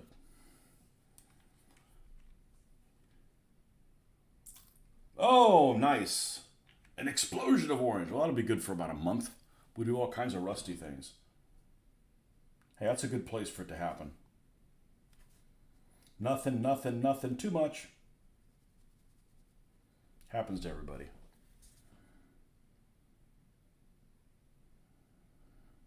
Okay, there's the exhaust things that they get painted at the factory, but they get red hot. And then the paint comes off of the red hot thing, and that's where you're stuck with it being all rusty.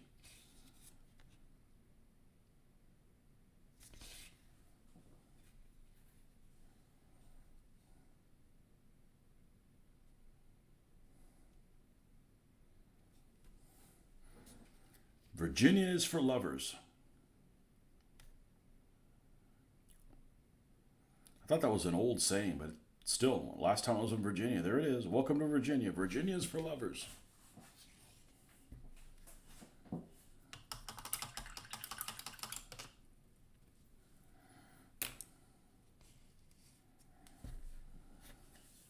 I don't know that I like that name on there, only because it doesn't stand out enough.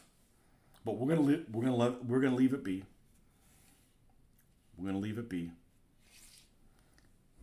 Let's see what this could potentially look on the stand. And remember, we don't have the little tufts on there yet.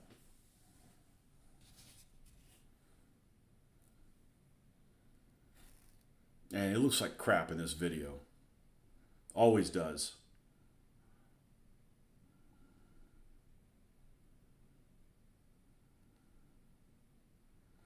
Yeah, because the NT here that's on the dark background actually looks really good. And it's only because it just needs to stand out. There it's just barely visible. I'm going to leave it how it is.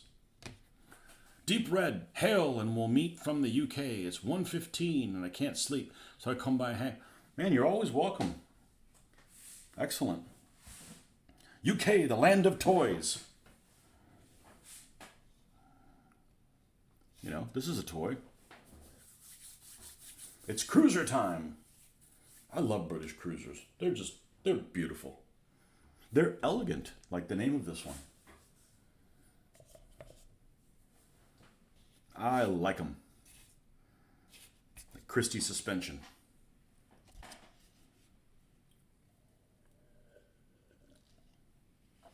So this thing is pretty much ready to be dull coated. So we're going to sit this guy off to the side. And let's go ahead and weather our KVs that we were working on yesterday. We don't need the wet palette for that. That's for sure. After high school, left Florida and enlisted in the U.S. Army, ended up in Virginia. What part of Florida are you from?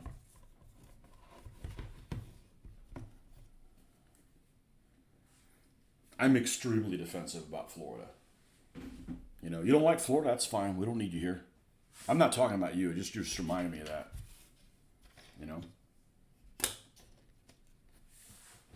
Florida man, yeah. Florida man was a Yankee we let in.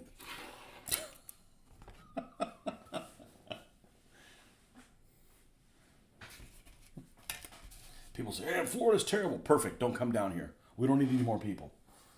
It's like doubled in population in my lifetime. It just means other places must suck so bad for people to want to live in a place this hot. It's hot as not right now, but it's hot as shit. And man, we got some bugs. Naples. Oh, you're way too young to live in Naples. My brother lived in Naples there for a while. He was in construction.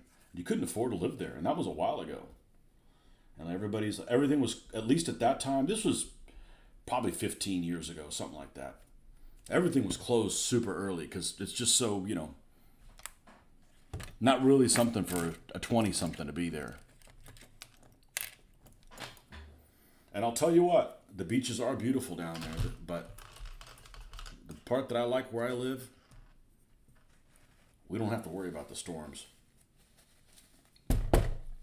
If they come here, which they don't often, they've lost so much velocity by the time it gets to us that as long as you don't have trees near you, you're okay.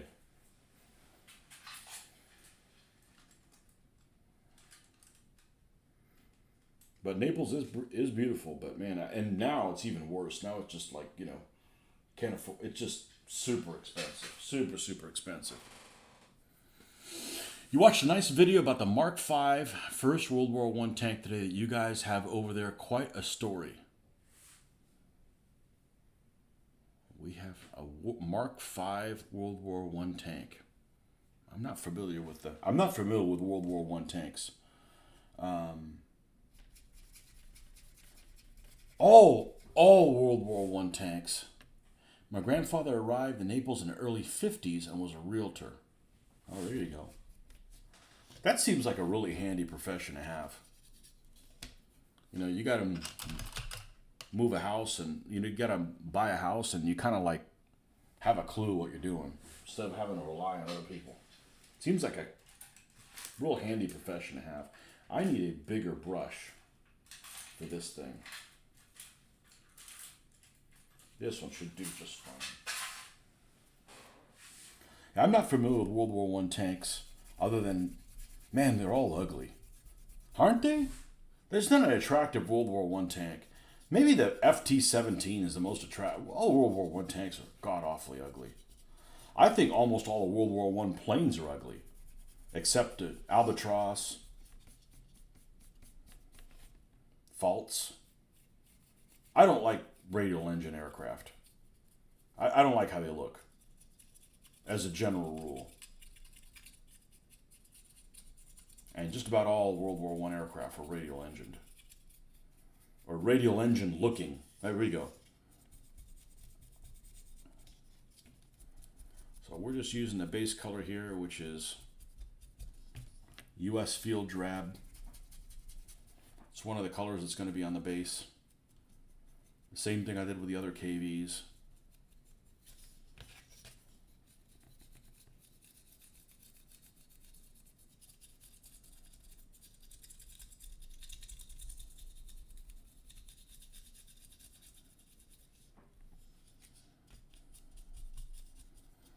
In the early 1950s, my people still hadn't even made it to this country. My dad came over in 1960.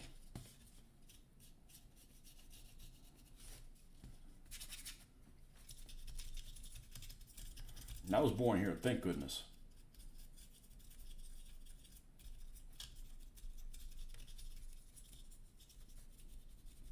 Not that there's not other places that that would be terrible.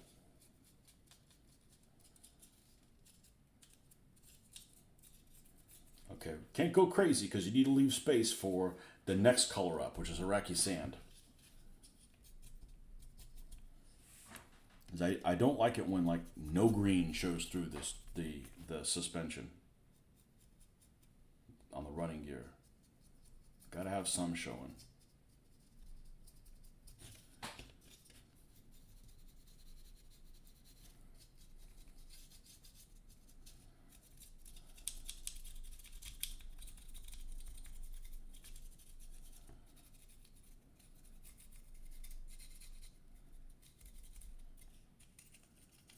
And even though I got an airbrush, I wouldn't dream of doing this with an airbrush. I'm a lot more comfortable with this, doing it the way I've been doing it for decades.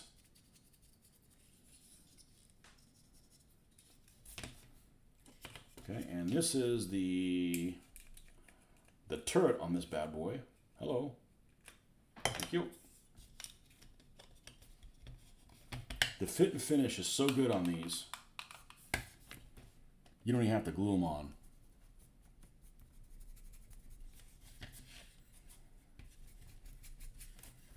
Now we're going to bring the same dusty color up here and on the sides and on the front.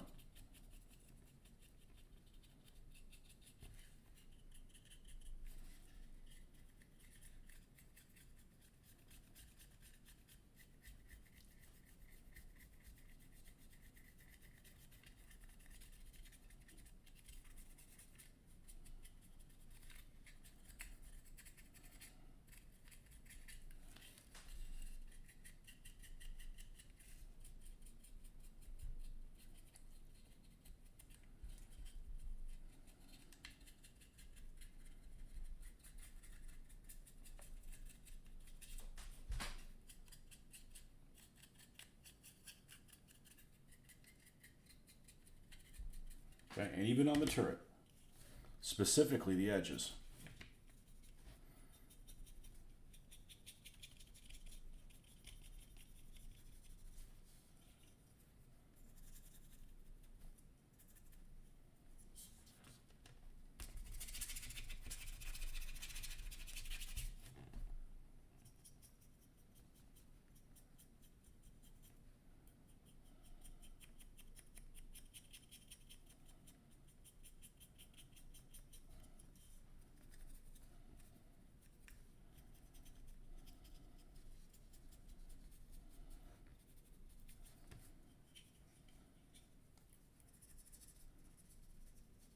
Some dirt on there like the guy climbed up there and didn't clean his boots off.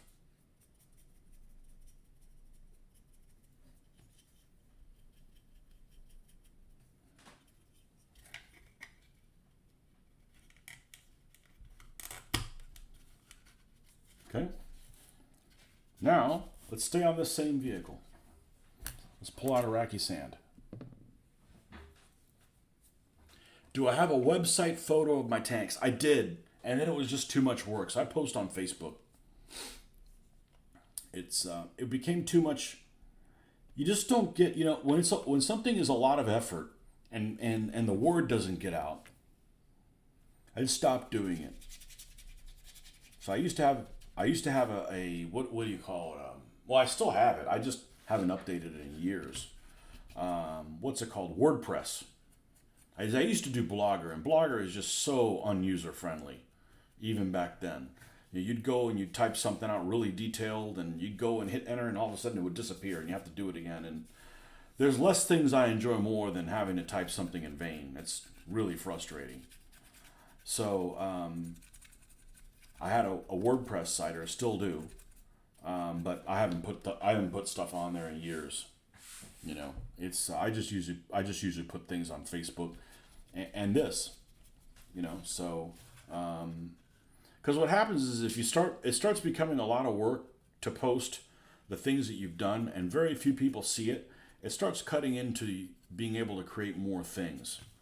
So I kind of do this programming really for myself, so that I can stay on track. So I don't go on and let me paint a little bit, and 15 minutes go by and I start thinking of something else and I get sidetracked. And I figure if I'm going to go online and people are going to go through the trouble of signing in and interact with me, I don't want to leave you guys hanging. So that forces me to do this for an hour or two, or sometimes as long as 9. And so that's really why I do. I hate to sound like I'm an egotist, but I'm doing it for me. The fact that anybody finds this of any interest other than myself is awesome. It's greatly appreciated. You guys coming out and hanging out with me. That's literally the best thing you could do. But I just do that so so I stay motivated to continue creating things, and you'll find out some secrets or tips along the way. I have no interest in hiding shit from anybody, you know. There's stuff that I have found out through experimentation and other people's experience on the internet, and I want to show you guys how. I'm looking at this and it's like, this looks amazing, and it's like, it's easy as crap. It's just so easy. But have some company so that I can stay on track, and maybe I'll show you guys something that maybe you're frustrated with, like you can't figure out how to do X, and maybe I'll touch on that and help you guys out like other people have helped me out on other videos. Oh, we have a visitor. Hold on a second.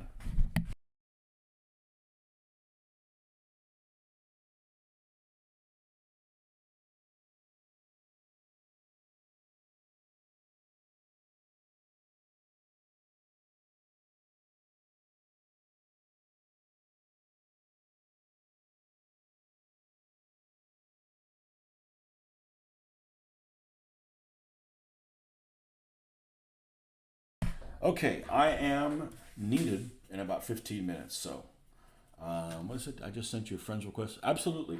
And I love Facebook, okay, because Facebook is great for this hobby. I don't care about arguing about shit. I'm not into, Facebook is great for things that we have in common, not fight over our differences, and let's let's do it now. There we go. Ah, yes. Ooh, I like your symbol. Yep. Done.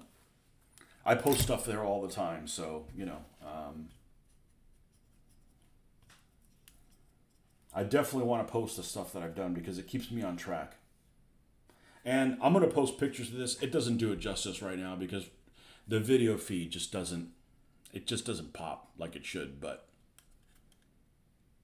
we did the lettering on the side of the tank yesterday. So we'll still have to put some Nuln oil and stuff in the black places there. I like to paint my tools after I weather them because I don't want them to tools are an opportunity for make something on a drab vehicle like stand out. But if I go and dry brush them, then I think it blends it in too much. And I think it's a balance between having something that looks like a playing piece and something that looks realistic. That's what I like, There's masters that do some insane 1/35th scale tanks, and they look better than a real tank. But they're so realistic that they'll blend into the terrain so well that they don't stand out at 3 feet away. And that's a consideration that I always like to make sure I keep in mind.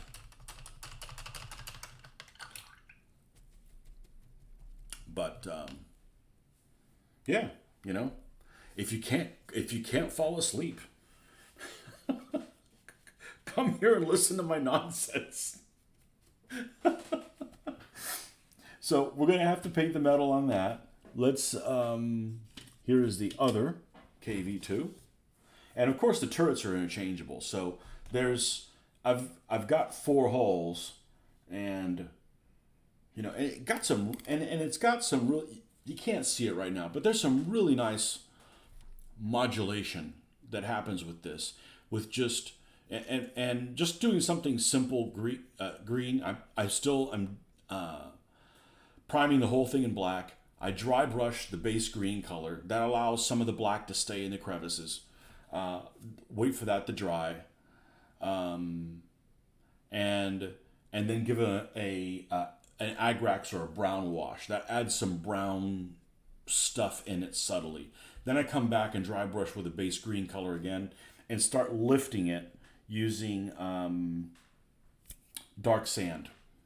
And then do the dry brushing. And honestly, since that's about 7 different colors, there's enough different levels of flavor, if you will, that it makes it look like it's complete. I've just really been happy with how they turned out, and it's pretty easy to repeat the effect. Here's one that I painted a while ago, and there's this one. Can't really tell until you seal this because it looks like there's some glossy stuff on here. All that's going to go away when you end up dull coating it. But anyhow, I'm actually going to go ahead and sign off. The wife needs my help with something, and we will be back on tomorrow. I would hope so, including finishing this little guy up completely. So thanks for stopping by, folks, as always, and we'll see you guys on the next one. Have a good night.